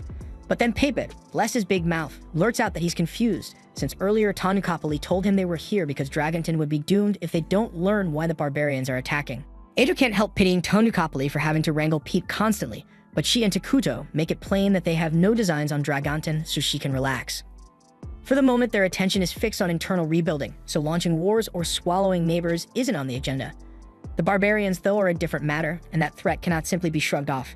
Because if Dragonten were to collapse under the barbarians, Minara sits next door and would be the next target, which makes the problem theirs too. Tanukapali is startled and asks if that means they're prepared to step in, because after overstretching to build a town by the Dragon Vein, Dragonten will topple if nothing changes. Atu turns to Takuto for the call, and he says he wants to stand by his friend, so he is willing to provide whatever aid is needed. Thrilled, Tanukapali still asks what he wants in return, since the idiot Pepe has already blurted how damn desperate Dragonten's situation is. Atu answers without ceremony that they want the Dragon Vein, and Tanukapali had prayed that it would not come up, yet in her current bind she cannot refuse. Atu adds that there is no need to fret since she and Takuto are fine with joint stewardship of the Dragon Vein with Dragonten. For now their man-to-man is small, but they want the exclusive right to decide the Vein's elemental conversion. That revelation stuns Tanukapali because Minara already has the method to convert raw mana into elemental power, a milestone that would have taken Dragonten 10 more years. It becomes obvious that Minara's society is well ahead of theirs, so an alliance would pay huge dividends. Even so, tradition says the call belongs to Pepe. And he may be a fool at times, yet as the youngest staff bearer, he is by extension the nation's future ruler. He also reads people well, so she asks if he wants to proceed with the alliance, and Pepe says he wants to be buddies with everyone in Minara. And with that settled, the two realms make the alliance official. Not long after, Atu convenes a strategy session to lock in the terms with Dragonten. Minara will ship a stream of consumables to their city, and in return, Dragonten will deliver metalware and everyday essentials. Molter welcomes the arrangement. Until now they had leaned on Takuto to furnish those supplies, but the standout gain is direct access to the Dragon Vein. Credit also goes to Pepe, because if he hadn't blurted out Dragonten's true condition, Tanukapali's bluff confidence would have held and diplomacy would have gone nowhere. In that case, Dragonten might have collapsed long before Minara could lend any help. Takuto even wonders if Pepe is actually a fool or if he nudged events on purpose to reach the best result. Switching topics, Atu says they need a plan for managing relations with Dragonten from here on. Maria and Kuria trade puzzled looks and ask whether anyone actually knows what Dragonten is like as a country. They chased the negotiations so hard they forgot they have never set foot there, and real alliance maintenance means understanding an ally's culture and values. When Takuto was playing the game, forging friendship took a single tap, so it never occurred to him that keeping it now would demand sustained effort. Given the gaps, Atu proposed their first move be to scout the capital Crescent Moon, even though it sits far from Minara. However, a detailed look would take quite a while, so Takuto suggests postponing that for now, since the immediate priority is helping Dragonten repel the giants. Even so, Molter reminds them that visiting another nation isn't something you just do, there are protocols to follow. Maria and Kuria then raise their hands and ask if they could simply go for fun, and childish as it sounds, the idea is actually smart. If they treat it as a friendly call before sending an official mission, they can set out immediately. Molter then volunteers to go, but Takuto feels he's far too senior to serve as a courier. To the other side, Molter would read as Minara's top arcane chancellor, which makes him a non-starter. The same logic applies to Nagi and Emil, whose posts are equally critical. What they meet is a trusted face that Takuto can vouch for, who is not overly high in rank. And right on cue, Maria and Karia lift their hands to volunteer. Takuto turns the idea down on the spot, worried the trip could be risky. Spatu offers to take the assignment, but Molter reminds her she is Takuto's most trusted confidant, and aside from Takuto, arguably the most indispensable person present. Maria and Karia then step up to Takuto and remind him that he granted them the freedom to make their own choices. So right now they want to do everything they can to help him, even if it is risky. Takuto hesitates to approve the mission, but he cannot bring himself to refuse those earnest faces, so he eventually agrees to let them go. And Atu sulks, jealous that Takuto yielded to someone else's cuteness. Emil still voices concerns about sending the pair alone. Takuto says it is fine since he already has skill escorts in mind. After the council breaks, Takuto returns to the throne room, and Atu is still pouting about his capitulation to Maria and Karia's request, leaving him unsure how to proceed. He turns to Maria for advice, and she says he should tell Atu exactly how he feels, so he decides to give it a try. He walks up to Atu and apologizes for making her feel uncomfortable. But she does not need to fear about being replaced because he is extremely thankful for everything Atu does for him and for the fact that she is always at his side. So he tells her there is no one he would rather be with, and that is all Atu needed to hear. In fact, she is already picturing a happily married life with Takuto, and while he has no freaking idea what is running through her head, he is simply glad she is no longer upset. A little later, Takuto leaves Maria, Karia, and Atu to the clinic, though none of them understands why he brought them there since no one is ill. Takuto explains that the clinic was inexpensive to build, so he went ahead and put it up on a whim. But since Maria and Karia will soon head out on a mission, he figures he may as well assign the new plague doctors he created to escort them as protectors. Takuto then opens the door and presents the new doctors, explaining to Maria and Karia that these individuals weren't just skilled in treating wounds and curing ailments, they were also fully trained to fight and defend them during their journey. Atu stepped forward, formally assigning the medics to act as bodyguards during their expedition to Dragonten. Beyond protection, their mission also included observing the local customs and learning as much as they could about the region's way of life. The medics responded with eagerness, promising to integrate smoothly into human society and absorb as much knowledge as possible. Takuto, pleased by their energy, decided to reward their enthusiasm early. He announced their new names, Ichiro, Jiro, and Saburo. The three were thrilled to receive official titles and expressed their gratitude with excessive excitement, so much so that both Takuto and Atu began second-guessing whether they were the right picks for such an important job. Karia didn't seem too impressed either, but Maria is clearly enjoying the chaos and plays along with their over-the-top behavior. Elsewhere, deep within the city of Dragonten, the mayor, a high-strung elf named Antic, was reaching her breaking point after days buried under endless paperwork. She'd accepted the mayoral role hoping to escape the stiff politics of elven society and maybe find a decent guy to settle down with. Instead, she'd ended up with chronic back pain from sitting too long, a growing dependence on alcohol, and a crushing workload. And just to make things worse, she'd recently been informed that she was expected to collaborate with a mysterious group known as the Forces of Darkness, specifically some unknown nation called Minara. Right as she was mid-rent, a knock came from her office door, making her jump. In her frustration, she snapped and told her assistant to leave her alone. Realizing she overreacted, she quickly composes herself and asks what's going on, and her assistant reports that some individuals were waiting to speak with her. Antic asked if they had an appointment, and they didn't, so she scoffed and said her time was far too important to waste on unannounced visitors. But when the assistant mentioned that the guests were representatives from Minara, Antic immediately changed course. Understanding the weight of the visit, she sprang into action, prepared some tea, and headed off to meet Maria and Karia face to face. When Antic arrived at the designated meeting room, she presented herself as Dragonten's mayor and gave her guests a formal welcome. However, the three dark-cloaked figures standing silently behind Maria and Karia immediately unsettled her because she hadn't expected them. She couldn't help but question what Tonukapoli had been thinking when arranging a deal with people like this. Still, it was her duty to handle the situation, so she composed herself, took a seat, and thanked them for making the long journey. Maria and Karia then introduced themselves as official envoys of Minara, and Antic responded with polite compliments, acknowledging their manners. But beneath her composed expression, she was far more focused on the fact that they're dark elves, and that alone would have been enough to make her wary. She also found the trio standing behind them suspicious and silently guessed they were elite assassins. Still, she buried her doubts and continued the meeting with a friendly attitude. She apologized for not arranging a proper reception, explaining that their arrival was unexpected, but Maria and Karia assured her that it wasn't an issue. As Antic reflected, she remembered something Tonukapoli had mentioned before, two dark elf twins being personally trained by the king of Minara, marked as future leaders. Now that they were sitting directly across from her, she felt her nerves spike. One wrong move and she could be responsible for sabotaging Dragonten's diplomatic future. Trying to stay calm, she asked what brought the pair to her city. The question caught Carria off guard since their visit wasn't tied to any official mission, and she struggled to come up with a response. Before the silence grew awkward, Jiro stepped forward and explained that they had come at the invitation of staff bearer Pebe, who had invited them for a visit. He clarified that this was a cultural exchange, more like students on a study tour, and not a formal diplomatic trip. Antic felt a wave of relief. If this wasn't the beginning of any official negotiations, then the pressure was far lower. That made things much easier to handle, but even so, she knew she still had to be cautious not to offend them because one misstep could cause serious fallout. So she smiled and told Maria and Carria they were more than welcome to stay as long as they liked. In fact, she offered to personally show them around the city if they were interested. When the twins asked if that was really all right, Antic reassured them that she knew the city better than anyone and would make an excellent guide. Deep down, she hoped this would help strengthen Dragontin's ties with Minara, and truthfully, it also gave her a perfect excuse to escape her mountain of paperwork, and there was no way in hell she'd pass up a chance like that. The group then sets off into the city, with Antic enthusiastically taking the lead and spending the entire day giving Maria and Carria a full tour of Dragontin. The outing went smoothly, and the atmosphere between them was lively and pleasant. At the same time in Minara, Takuto was swamped with documents of his own, buried under endless administrative work. Even so, he made time to monitor the twins' progress, and seeing that Maria and Carria were enjoying their visit brought him some relief. That evening, after returning to their accommodations, Antic politely took her leave.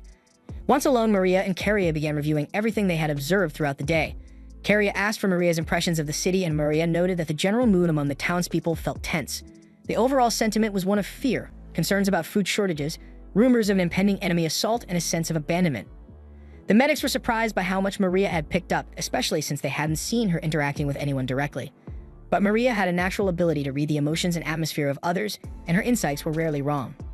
The trio was impressed, though confused when Jiro remembered something odd. He reached into a pouch and handed Maria a small bag. Inside was a leafy plant, which Maria identified as popple grass, a highly dangerous and addictive substance that most nations had outlawed completely. Jiro explained that he'd unknowingly purchased it from a shady vendor in a narrow back alley, but once he realized what it was, he scolded Maria, telling her to toss it out immediately because narcotics were off limits. However, the bigger concern wasn't that Maria had acquired it, it was how easily accessible the drug had been. Something like popple grass shouldn't have been anywhere near the public, let alone sold so openly. After discussing the situation, they all agreed. Someone within Dragontin had to be cultivating and distributing the illegal herb, and that posed a serious problem. Carria was especially troubled, considering how hard Antic was working to hold the city together, so the idea that this was happening right under her nose was disheartening. Saburo pointed out that the presence of drugs meant things could be even worse beneath the surface, and with such dangerous elements hiding in the city's shadows, they'd need to stay extra alert and focus on keeping Maria and Carria safe, because if something as serious as drug trafficking was happening unchecked, there was no telling what else could be lurking nearby.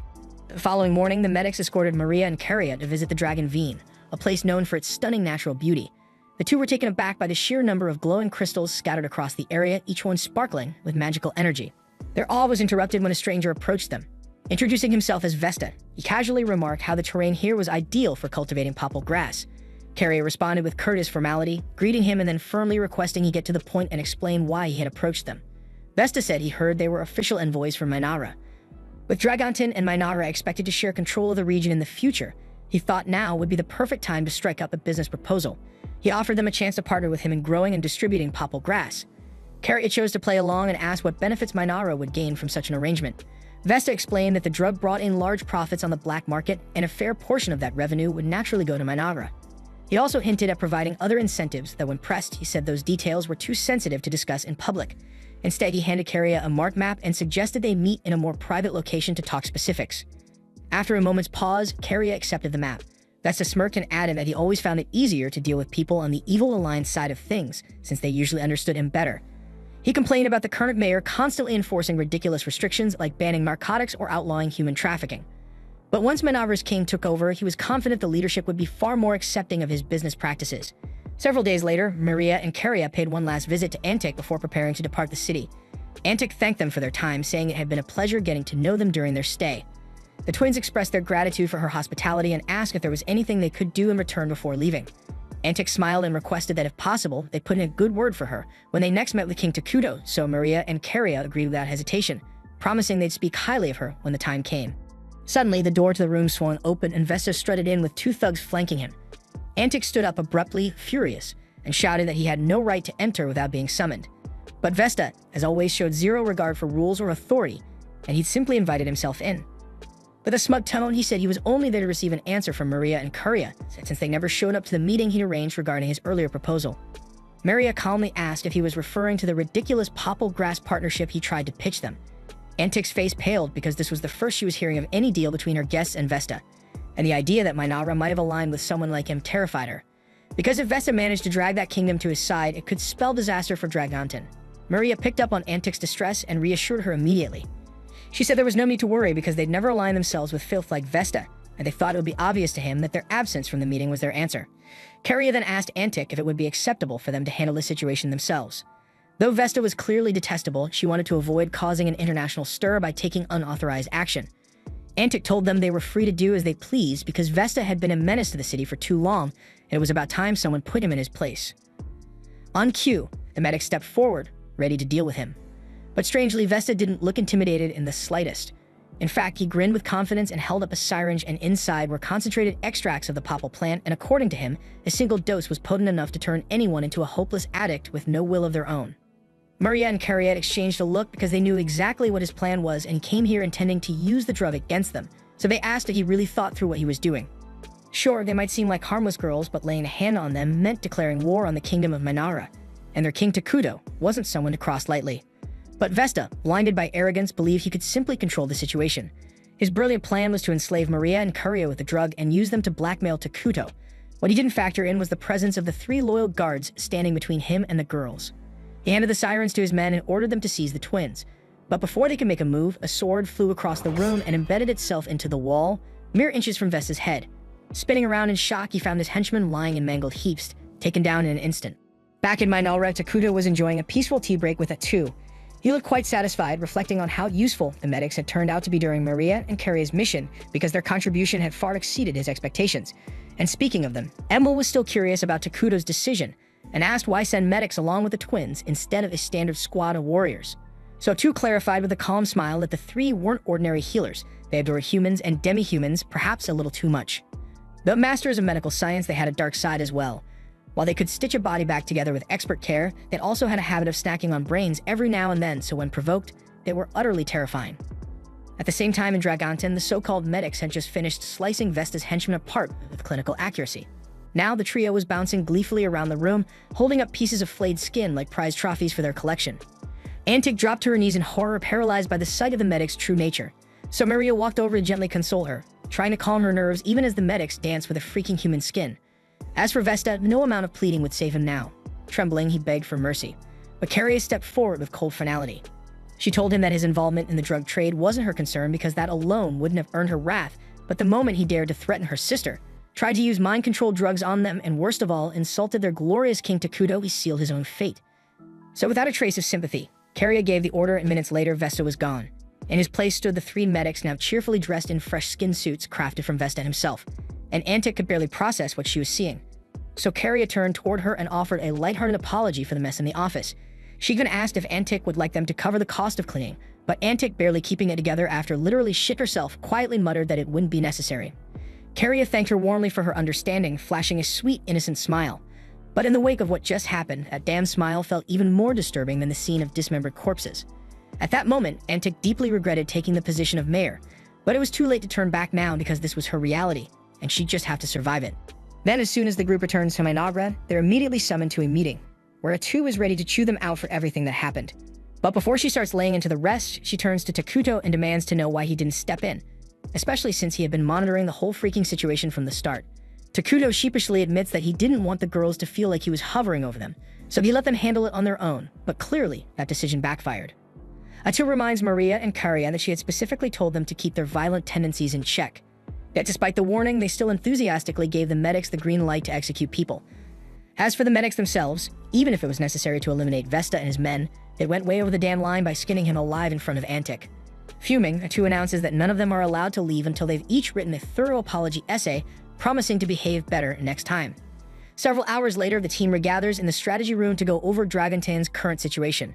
Based on the intel brought back by the twin scouts, Dragonton is in serious trouble. The city lacks the resources to maintain public order, crime is running rampant, and on top of that, they're constantly under attack from barbarians. According to the report, the enemy forces mostly consist of goblins, orcs, and the occasional hill giant. While the goblins and orcs don't pose much of a threat, the hill giants are becoming a major problem. They've started showing up in small groups around the outskirts, and the frequency of their attacks is increasing steadily, so Dragonton's defenses are struggling to keep up. Molter speculates that part of the issue may be that Dragon lacks the necessary detection capabilities to anticipate these assaults. Normally, the sharp instincts of beastmen would help catch enemy movements early, but their scouts are likely overwhelmed and burned out from the non-stop battles. Regardless, if nothing changes soon, Dragonton is likely to collapse. So Navi suggests dispatching a substantial force from Minara to reinforce the city's defenses. Emil agrees that Dragon needs help, but she's hesitant about splitting up Minara's manpower. Setting out their current labor units would leave critical sectors like agriculture and construction short-staffed. Atu then speaks up, stating that she'll personally be joining the mission, meaning they won't need to send a large number of troops. The others are caught off guard by Atu's decision, but given her ability to absorb skills from enemies, it makes perfect sense that she'd want to be on the front lines. Since she'll be away, someone needs to handle her day-to-day responsibilities. So Molter steps up and offers to take over the administrative workload. And Nagi follows up by volunteering to manage national defense in her absence. But the moment Emil hears that, her expression shifts to concern. Up until now, Minara's entire defense strategy has heavily leaned on Atu being around, and with all due respect, Nagi by himself isn't exactly an impenetrable wall if the nation ends up under siege. Nagi doesn't argue because she's got a point, but thankfully, Takuto had already anticipated this. He tells everyone that he's about to summon Isla, the new hero who will act as the pillar of their defenses while Atu is deployed. Molter thinks the timing couldn't be better because all the required materials Takuto asked for have already been gathered and prepared. The entire group applauds Takuto for thinking ahead and setting things in motion before the need even arose. But in truth, Takuto had no clue things would escalate this fast. It's total luck. But if they want to see him as some strategic genius, he's not going to correct them. And with the key topics settled, Atu turns to Takuto and asks if he has any final comments. The entire planning session went more smoothly than expected, so Takuto was honestly surprised by how easy it all felt. Because back when he used to play the game during his hospital stay, he had to handle everything by himself, and it took a lot of mental effort. But now he has dependable allies by his side. He then tells them they're doing a fantastic job, and his praise fires everyone up to work even harder moving forward. Then once the meeting concludes, Takuto steps outside to the massive pile of resources they spent weeks stockpiling so they can summon Isla. They had to cut back on rations and conserve materials to build this much, but now they're about to see the results of that investment. Maria and Karia ask what kind of person Isla will be, but Takuto admits he doesn't really know. Other than Atu, Isla will be the first hero he's ever summoned into this world, so the outcome is a complete unknown. Atu steps in and swears that if things go sideways, if Isla ever turns on Takuto, she'll do whatever it takes to protect him. Her confidence is enough to calm his nerves, but even so, Takuto gently tells her to look after herself too, because losing her is something he absolutely can't afford. Takuto starts the hero summoning ritual, and as the vast pile of materials is consumed, a glowing cocoon takes shape midair. Isla is about to emerge at any moment, and Takuto braces himself, heart pounding in anticipation. But to his relief, his worry turns out to be unnecessary, because the instant Isla opens her eyes and sees him, she lowers her head in reverence and thanks him for allowing her the honor of addressing him. She formally introduces herself as the sovereign of all insects and pledges unwavering loyalty to Takuto and the kingdom of Minara. Takuto feels a wave of reassurance wash over him because Isla is still on their side, but just to be sure, he gently asks if she remembers who he is. She takes a moment, but soon enough, recognition dawns. She identifies him as the same Takuto who once played the game endlessly, year after year. She beams, clearly happy to see him again, but before their reunion gets too emotional, Atu steps forward and cuts in. She firmly asks Isla if she's truly serious about devoting herself to Takuto in this world. Isla turns to her, remembering her from back then, and smiles. She finds Atu's serious tone amusing and gives her a playful pat on the head. Atu flushes red with embarrassment, insisting she just answered the question already. With a soft laugh, Isla replies that she wouldn't want to serve anyone else. Takuto was the only player who ever unlocked her true potential, so it's a privilege to stand beside him once more. Then shifting gears, she asks Takuto to fill her in on the current state of affairs as she still doesn't know what exactly her role here entails. Sometime later, the three of them are back in the palace and Takuto has just finished explaining everything to her. Isla now fully understands that she's been summoned to act as Minara's defensive hero, allowing Atu to go forward with her expedition without leaving the capital vulnerable.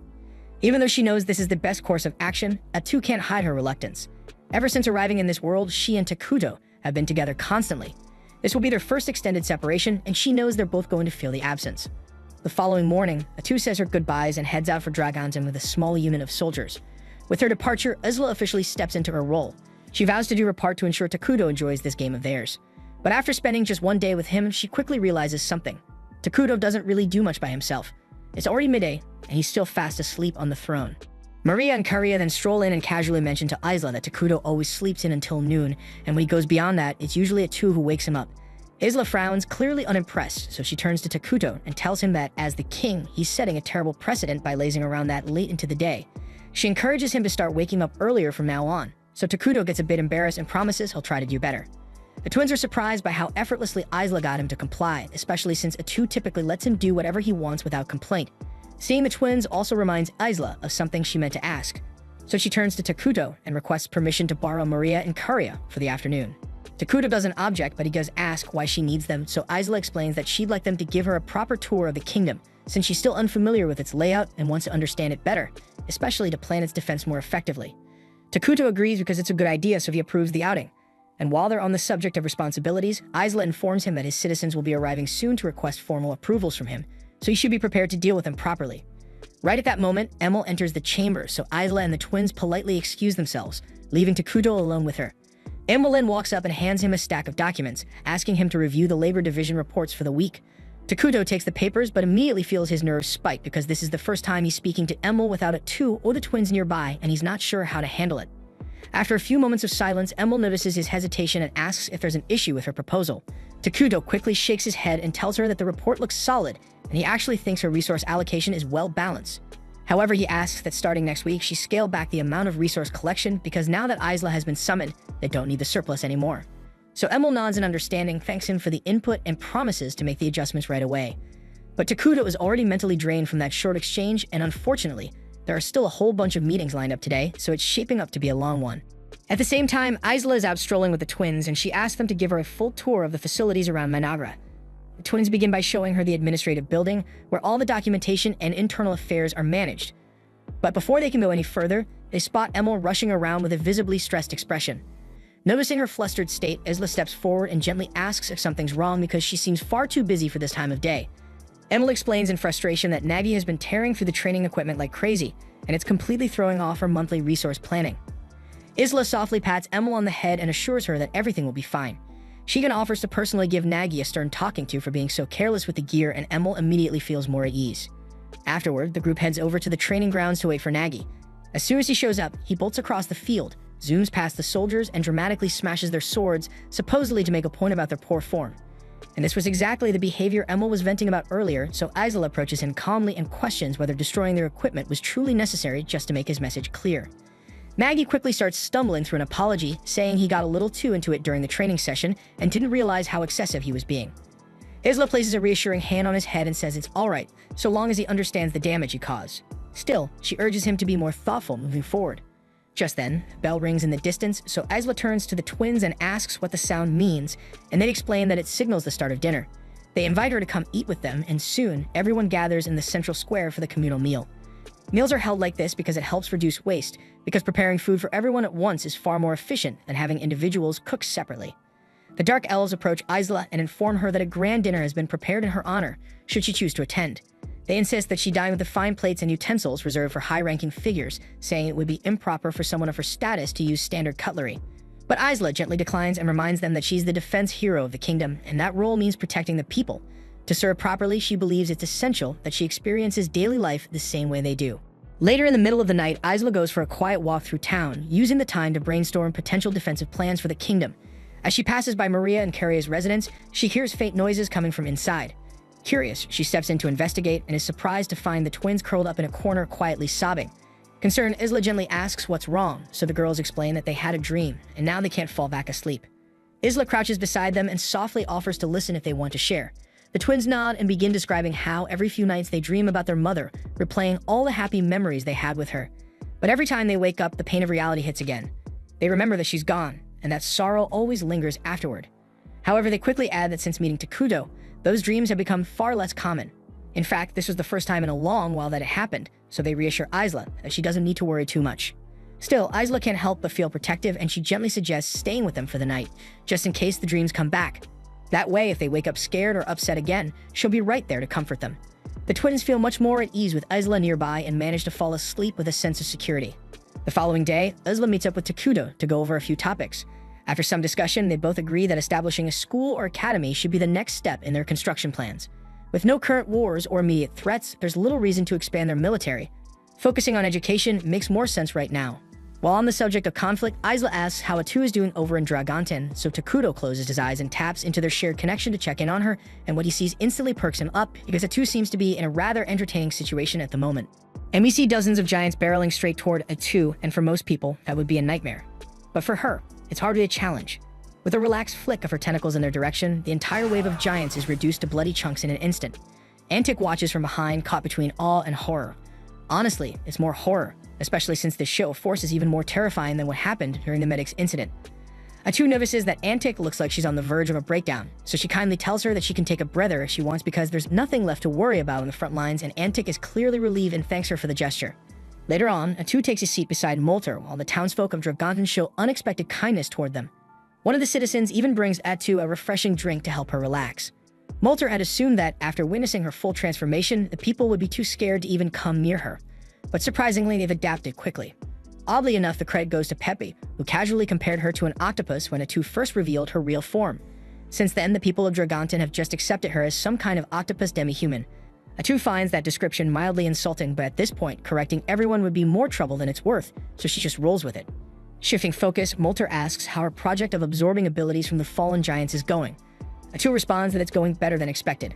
The skill sets these giants possess turned out to be far more impressive than she initially imagined, so she's gotten a lot of mileage out of them, though she still can't figure out how they even gained those skills to begin with. Right then, Atu picks up on something unusual. Her gaze shifts toward the horizon, where she spots a lone giant making its way toward the city. And this leads right back to one of the strange problems surrounding the giants. No matter how much effort they pour into surveillance, no one, not even Atu or Molter, ever notices these giants until they're practically at the city gates. Moments later, Antic rushes in with a report about the incoming threat. She hurriedly informs Atu, but Atu cuts her off mid-sentence, saying there's no need to worry because she'll take care of it personally. And then Atu charges out toward the battlefield, leaving Antic stunned. She worries that Atu might be rushing in without thinking it through, but Molter calmly assures her that no creature as weak as a hill giant could possibly take Atu down. He says they should just stay put, and she'll be back shortly after finishing the job. Still, just standing around would be boring, so Molter decides to help speed things up. He pulls out his staff and begins chanting the new spell he recently learned, Land of Ruins.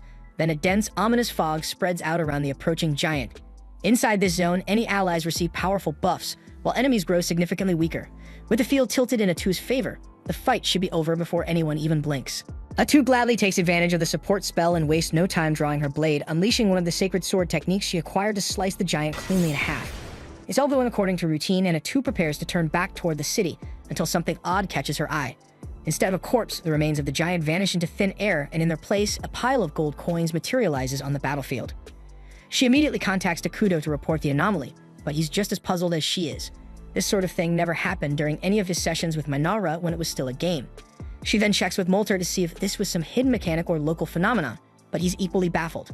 Not only have they never seen coins appear like this before, but the patterns engraved on them are completely unfamiliar, making it impossible to trace their origin. That's when Takudo gets an idea, and he asks Atu to link her vision with his so he can get a direct look at the coins.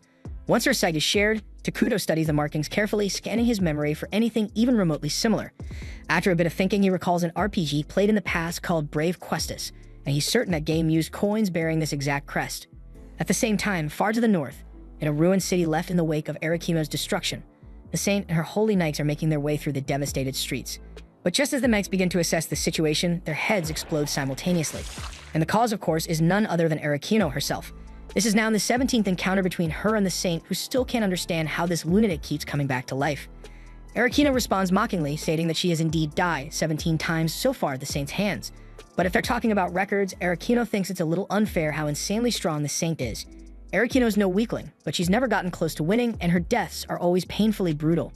The saint cuts her off, accusing her of stalling for time, which Arakino admits is true. With her trick exposed, she immediately begins manipulating the corpses around them, including the recently slain knights, raising them all at once and sending them to attack. The saint is visibly disgusted by the display, but still, her resolve is unwavering. So she grips her staff and calls forth a searing inferno that wipes out the reanimated bodies in one burst. With nothing left standing, she rushes Arakino and drives her weapon straight into her chest, killing her again, and this time for the 18th time. Even as Arakino's body crumbles, the saint knows this won't be the last encounter because her adversary always finds a way to return. But for now, this victory gives her the time she needs to finally craft a plan that might end it once and for all. At the same time, back in Dragonton, an enormous force of giants has suddenly emerged near the outskirts of the city, and the guards stationed on the walls are in full panic. None of them have ever witnessed such a massive horde of giants gathered in one location before. At this point, Takudo has come to a realization that the army attacking Dragonton must have originated from the world of Brave Questus, a game where players assume the role of a hero destined to defeat the demon lord. The lack of any warning signs before the giants show up now makes sense, considering that enemy encounters in that game were completely random. Isla had always considered the possibility that they'd eventually face opponents who were summoned into this world just like they were. But she never once imagined that those enemies would come from a completely different game genre. The structure and mechanics of Eternal Nations are drastically different from those of Brave Questus, but Takuto has first-hand experience with both titles, so he already knows exactly what needs to be done. On a ridge overlooking the city, the two masterminds behind the siege, Flamin and Ice Rock, are busy discussing their next move. It turns out they've been given total freedom to use any means necessary to conquer territory in the name of the Demon Lord. Since their arrival in this world, they've been incredibly lucky because all the goblins and giants nearby joined their demon army without resistance, giving them a sizable force to use in their campaign to dominate the land. Still, as Ice Rock reflects on things, he remembers that their entire lives used to revolve around conquering the game world of Brave Questus before being dragged into this new reality. Now that they're here, is it really worth abandoning everything they built in the old world to take over this one? The thought lingers for a moment, but Flamin couldn't care less because deep thinking isn't his thing. He tells Ice Rock that the only thing that matters now is obeying the Demon Lord's will. And with that, the two prepare to bring destruction to Dragonton and flood the land with despair. At Ice Rock's command, the horde of monsters surges forward toward the city, and then he asks Flamin if he plans to join the battle. But Flamin waves him off, saying he'll sit this one out and leave the glory to Ice Rock. Grateful, Ice Rock leaps down onto the field, eager to lead the assault, while Flamin stays behind to begin executing his side objective for this mission. Down below, Ice Rock rallies his troops and instructs them to raise the city. But before the siege can fully begin, a dense, dark smoke spreads across the battlefield. And the moment it settles, the monsters begin coughing and wheezing, choking on the toxic air. Ice Rock and his mage assistant are taken aback because they've never seen a magical effect like this before. But judging by how the neutral creatures are suffering while those of evil alignment, like Ice Rock and the mage, are becoming stronger, the assistant quickly deduces that the spell must be tailored specifically to empower dark-aligned combatants. Then at that moment, one of Atu's tentacles pierces clean through the assistant mage's torso, ending him on the spot. With him out of the way, her focus shifts to Ice Rock. Takuto makes a brief remark about a warrior tied to ice, which leads Atu to assume that Ice Rock must be one of the 4 top generals serving under the Demon Lord. Ice Rock, now visibly agitated, demands to know how she uncovered his identity so quickly, and Atu casually explains that she's a hero unit from the game Eternal Nations, acting under the divine will of her magnificent ruler, King Takuto. And honestly, there's no point in dragging the conversation out because she intends to eliminate every last one of them anyway. Back near the city's defenses, Antic rallies the troops and instructs them to release a volley of arrows at the incoming horde. But the result is so underwhelming that she immediately scraps that idea and commands everyone to begin evacuating the city. Right then, Molter arrives and can't help but chuckle at Antic for already thinking of retreat, but she argues it's the only choice left. For now, his enchantment has slowed the enemy's advance, but it's only a matter of time before it wears off. And once the army reaches their gates, there's no way in hell they're holding it back. Molter understands her fear, but he tells her she has nothing to worry about. Atu is already out there, tearing through the enemy, and as long as she's on the field, they can't lose. And soon enough, she'll remove the enemy's commander from the equation. Without their general, the monster troops will collapse into chaos. Then from there, Dragonton's soldiers should be able to clean up the rest without much issue. Antic is shocked by how composed Molter is in the middle of a situation this dire. But when she looks toward the front lines and sees Atu shredding through the enemy like a force of nature, it all makes sense, and everything Molter said was true. And now she's left wondering just how terrifyingly powerful the nation of Minara really is. Meanwhile, Ice Rock is being completely humiliated. Atu weaves through his strikes with ease, eliminating enemy units left and right as if this were a game to her. Ice Rock is at a loss because he hasn't even landed a single hit, and yet she's dominating the entire fight. But what he doesn't realize is that she's following the battle strategy Takuto devised. See, Brave Questus operates on a roleplay-focused combat system built for small skirmishes, while Eternal Nations is a civilization-level strategy sim. That means warriors like Atu can engage across vastly larger zones than anyone coming from Brave Questus could ever imagine. Ice Rock shouts at Atu, demanding to know why she's even bothering to get in his way. He points out that she's clearly from the evil faction, so she should naturally be on his side, helping the Demon Lord take over the world. Honestly, there was a time when Atu and Takuto considered going the world domination route, but they dropped it pretty fast because it sounded like way too much effort. Atu's already drowning in paperwork just running one kingdom, so why the hell would she want to manage the entire world on top of that? The mention of paperwork completely loses Ice Rock, who didn't even know such a thing existed. So Atu asks him how he planned to run the world after conquering it. She chuckles and says he probably came straight out of one of those RPGs where nobody bothered writing a backstory for the mid-boss. Ice Rock has no clue what RPG even means, so Atu tries to jog his memory by reminding him how many times he's probably been obliterated by some random hero over and over again in a game. She tells him he's nothing more than a filler mid-boss meant to lose, and as much as she'd love to say she relates, she can't really sympathize with a walking loser like him. All the while, she's deflecting his strikes like it's nothing. Ice Rock starts to lose it and screams that he'll crush anyone who stands against his great demon king, but Atu just laughs and says the only real ruler here is Takuto, the supreme leader of Minara. Then she notices that Ice Rock is charging up an attack, and she thinks to herself how silly he must be if he expects to land such a predictable blow. But as she tries to step back, she suddenly realizes her feet won't move because he's frozen them solid with frost. She didn't see that coming, and now she's wide open as Ice Rock's axe comes swinging down. The hit actually lands, and it seriously messes her up. Ice Rock feels like a champion for finally doing real damage. But just a few seconds later, Atu rises back to her feet and immediately kills him without breaking a sweat. She feels annoyed that she let such a weakling get a hit in, but her body regenerates so fast that the wound's gone before it even matters. Still, she starts ranting about how ridiculous that ability was and how exactly is anyone supposed to avoid a move that literally locks you in place right before the hit lands. But when she checks the skill description after stealing it, she finds out it literally guarantees a hit, so there was nothing she could have done to avoid it.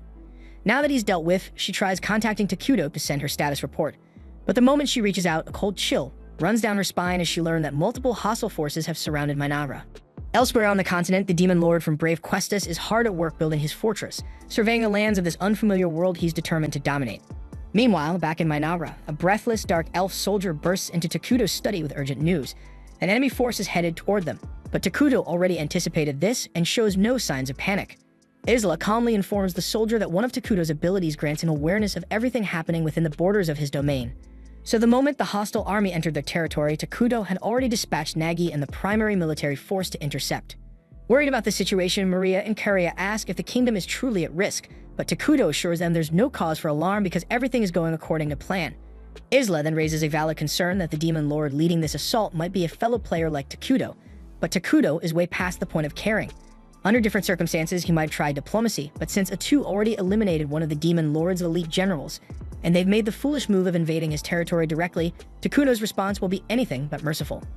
Right now, the kingdom's forces include Isla, Nagi, the elite dark elf soldiers, medics gifted with healing magic, and the larval constructs Isla developed for construction work, all of whom are ready to join the fray, so with such a unit, defending Mainara shouldn't be too difficult. Shortly after, Takuto receives word from Emil that she successfully evacuated all non-combatant residents, and he's relieved to hear it because fewer civilians around means fewer casualties. Soon after, Nagi reaches out from the battlefield with an update on the approaching enemy force. From what he's seen, they're looking at around 1,000 strong, including goblins, orcs, and a few odd hybrid creatures that he can't even identify. Takuto thanks him for the status report and tells him to stay sharp and focus on keeping the capital safe. It's a significantly larger force than he originally expected, and chances are one of the demon lord's remaining top generals is among them, so it's shaping up to be a serious confrontation. Thankfully, Mainara's current supply reserve is healthy, and considering Takuto's in-depth knowledge of Brave Questus mechanics, they have the upper hand. Isla assumes he intends to use their resources to summon new combat units, but to her surprise, Takuto informs her that he's pouring all of it into her. He tells her to reach the next tier as soon as possible and unlock both the predation and parasitive egg abilities. And once she has those under her belt, she'll be more than capable of tearing through the enemy ranks without breaking a sweat. Takuto explains he's already got a solid red on the power level of the 4 generals thanks to watching Atu's battle with the Ice General. Based on that, he believes Isla, now significantly powered up, should be able to handle one of them without much difficulty. Hearing that boosts Isla's morale, and she humbly thanks Takuto for placing that much trust in her. And with renewed determination, she promises to meet his expectations and heads out to join the battlefield. But before she takes off, Takuto gives her one last word of caution. He reminds her that the RP system is full of cheap, unfair mechanics, and a single unexpected trick could be lethal. Isla remembers the incident where something similar happened to Atu, so she assures him that she'll proceed with caution and won't let her guard down. That covers everything Takuto needed to go over, so Isla says her farewells to the twins and civilians and lifts into the sky with purpose. At the same time, in a deeper section of the woods, a squad of flame-wielding demon soldiers advances toward Mainara. The knight mutters about how strange it is that Flamen ordered them to split off from Ice Rock's forces to head into this eerie-looking forest. The mage accompanying him offers a theory that Flamen might have launched this mission without the demon lord's knowledge, and might actually be planning a betrayal in the near future. That stuns the knight, who asks what would drive Flamen to turn against his own leader. The mage explains that while most of them were abruptly summoned to this new world, Flamen and the demon lord had a completely different experience. He's just about to elaborate when something moving through the trees catches their attention. They stop marching and turn to see what it is, and soon a lone orc scout stumbles out from the underbrush, and at first they assume it's just one of their own units returning with intel. But as the creature steps into view, it becomes clear that something is deeply wrong. The mage warns it to stay back, and as the orc steps closer, they finally see it clearly. Its entire body is covered in throbbing, tumor-like bulges. The orc begs them for help, not understanding what's happening to him, but by then it's already too late. In a gruesome moment, countless of Isla's larvae burst out from every inch of the scout's skin, swarming toward the fire soldiers like a living storm. The squad breaks into panic, slashing at the swarm in desperation, but there are far too many to handle, so the mage shouts for everyone to fall back and regroup outside the forest, hoping to escape the ambush. But just as they start to retreat, a mocking voice calls out from the trees, ridiculing them for trying to run away so quickly. That shit only pushes the troops into full-blown panic, and both the knight and the maid shout at the unseen attacker to reveal themselves. But what they definitely didn't expect was a freaking 10-foot-tall mantis stepping out of the shadows. As Isla emerges from the tree line, she taunts them, saying that if they truly wanted to call themselves creatures of darkness, they should have fought with more cruelty and precision, something she's about to demonstrate firsthand. Needless to say, they never stood a chance because within moments, the entire squad lay slaughtered and Isla is left wondering if it's even worth consuming their remains since they don't look like they provide much nourishment. But right then, her senses pick up something strong heading her way. She turns toward it and asks whether the newcomer intends to avenge the soldiers she just butchered. But Flamen admits that he doesn't give a damn about them, and he introduces himself as one of the Demon Lord's 4 generals. Isla perks up at that, genuinely pleased that one of the big shots came to her instead of making her track him down, which saves her some legwork. Flamen is startled that Isla knew he'd be here, but she calmly explains it was only logical. An army that large needed a commanding figure behind it, and once the commander falls, the rest are bound to scatter, just like what happened to Ice Rock back in Dragonton. That bit catches Flamen off guard because he didn't know Ice Rock had already been taken out so soon. Then again, he mutters that the fool never was very bright, so his downfall was only a matter of time. Isla interrupts and scolds him for trash-talking a comrade, but Flamen just smirks and says he never cared for Ice Rock anyway. He adds that Ice Rock was the weakest of the generals, while he himself is leagues beyond him in strength, so Isla had better not assume she'll take him down so easily. Isla just smirks at his confidence because she finds it kind of cute that he's already decided how this will end. But Flamen isn't bluffing, he truly believes he's far above her, and once he's finished turning her to ash, he says he'll personally march into Minara, tear her pathetic king off his throne, and put an end to him too. Up until that moment, Isla had been treating the conversation with casual mockery, but the instant Flamen insulted Takuto, the playful attitude vanished and was replaced with cold fury. Flamen notices this shift but scoffs, thinking it won't change a thing. He ignites his aura, leaps high into the air, and hurtles toward Isla, sparking the first clash of their battle. At the same time in the city, the twins keep watch outside Takuto's chamber while he focuses his abilities to monitor the battlefield. From what he can sense, Isla has just begun clashing with Flamen, but he's not the least bit concerned. They've already proven that Minara's heroes hit far harder than anything spawned by the RPE system. So as far as Takuto's concerned, it's only a matter of time before Isla wins her fight, just as it too once did. Meanwhile, to the south, Nagi and the Dark Elf warriors have established a defensive perimeter around the capital, holding back any of Flamen's troops attempting to advance, and Embel is busy handling the evacuation of civilians. So on the surface, everything seems to be running smoothly, yet Takuto feels an uncomfortable weight in his chest, as though disaster is creeping closer. The twins pick up on his unease and ask what's wrong, but Takuto can't put his finger on it. He even asks if they can think of any overlooked variables, but they're just as stumped as he is. Back on the front lines, Isla and Flamen have been trading blows for several minutes. Flamen admits he's impressed because he didn't expect the monsters of this world to possess such strength. Hearing him sneer and call her a freak infuriates Isla, so she unleashes a horde of her larvae, swarming him from every angle. Under normal circumstances, that would have been the end of him, but Flamen incinerates them with his flames, reducing them to ash and tearing free. With a grin, he mocks her, saying it isn't fair that she's the only one summoning minions.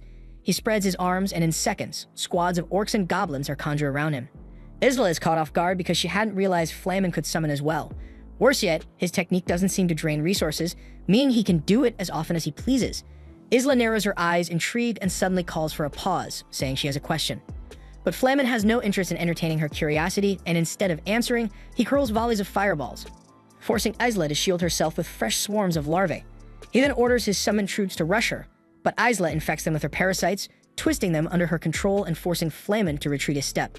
Using that brief respite, she finally asks why he chose to attack Minara at all, because splitting off from the Dragontan invasion sounded like a pretty dumb idea even by villain standards. Flamen responds by telling her that if her so-called king hasn't filled her in yet, then maybe she ought to rethink where her loyalties lie. Isla, however, has no idea what he's referring to, and even if she did, nothing could ever shake her devotion to Takuto. Flamen had expected that kind of answer, but actually hearing it out loud irritates him more than he expected, so he snarls and demands to know what she thinks her purpose is. With steady conviction, Isla replies that she is a champion of Minara and a sworn servant of King Takuto. That response only makes Flamen angrier because he can't wrap his head around how she can speak the word servant with such pride. And then it clicks, Isla chose her loyalty willingly and serves Takuto because she wants to, and that freedom makes her stronger. He, on the other hand, is bound by the Demon Lord's command whether he likes it or not because that's how his world was coded and he despises it. But he clings to one belief: if he carries out his mission and wipes out everyone here, he'll finally be released from his chains. As he declares this, he unleashes the full extent of his power. For the first time, Isla realizes that Flamen's entire struggle stems from a desire for freedom, and though she feels a flicker of pity, it doesn't change a thing.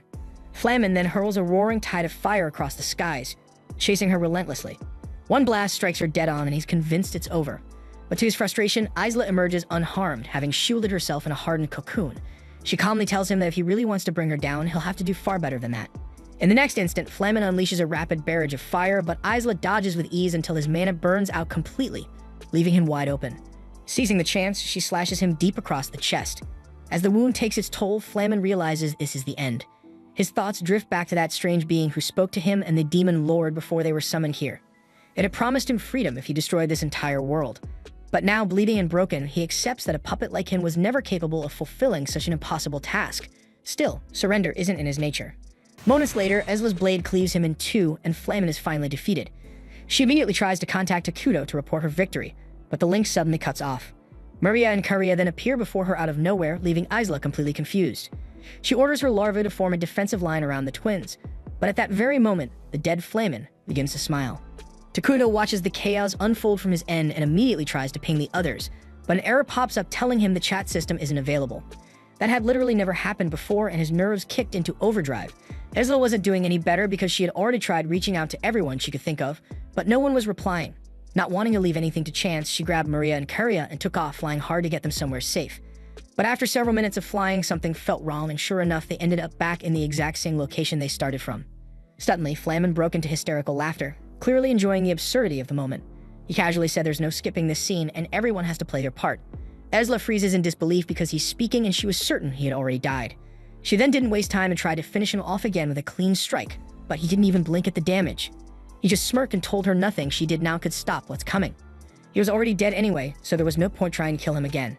Isla swung again, faster and harder, but this time, her attack froze mid-air, stuck in place like something had overridden her command. At that same moment, Takuto's display lit up with a notification. Important characters are protected during story events, and just like that, it clicked. He remembered the storyline from Brave Quests that after Flamen's first death, he briefly resurrects just long enough to hit the entire squad with an unblockable move. Meanwhile, Isla and the girls had no clue what was about to drop on them. Still, Isla kept her voice calm and told the twins everything would be alright. Flamen chuckled darkly and said it was sweet how much she cared about them, but sadly she wouldn't be able to back up that promise. Furious, Isla lashed out, slamming attack after attack into him in a desperate effort to stop whatever was coming, but none of it worked. Flamen calmly reminded her that he was already dead by the system's rules, so she wouldn't be able to kill him now even if he weren't being guarded by the story. Then out of nowhere, Isla's whole body locked up, frozen stiff like her limbs had been hijacked. She knew something external was stopping her from continuing the assault, and her face twisted in frustration. Flamen notices her fury and sighs, saying there's no point being mad at him because he wasn't the one pulling the strings. And just like them, he was stuck in this goddamn scripted event and he's been through it countless times before and he despises it even more than they do. Suddenly, both Maria and Karia start strolling straight toward Flamen without understanding why. Their faces are full of panic, but their bodies aren't responding and they're being moved like puppets. Isla sees what's happening and rushes to stop them, but the scenario clamps down hard, freezing her in place the second she tries to interfere. Flamen just laughs as she struggles, clearly enjoying every second. He tells her she finally gets it, that unbearable, sick feeling of watching something unfold while being completely powerless to stop it. And that's what he's been stuck in for decades. No matter how much she screams or resists, none of it matters. The script won't bend and she's about to watch two people she cares about die right in front of her. Maria and Karia are trembling as they get closer to him, crying out to Isla in sheer terror, begging her to help. Isla fights with everything she has to move, pushing her body past its limits, and the strain is so brutal that her skin splits open and her arms start bleeding, but it's useless, and she's locked in place. Flamen watches her desperation with cold eyes and tells her to stop wasting her breath because he knows exactly what it's like. And once an event starts, there's no escaping it because it's all already written. He calls her a fool for thinking she had any kind of freedom. None of them do. Not her. Not him. Not even the damn demon lord. They're all just trapped ticking pieces in someone else's game. He says he once believed he could break free, that someone had offered him control over his own fate. But now he knows it was all a lie, and there's no such thing as freedom for characters like them because they were born to serve a script and nothing more. He curses the one who made him believe otherwise, and then he spits out Takuto's name like venom.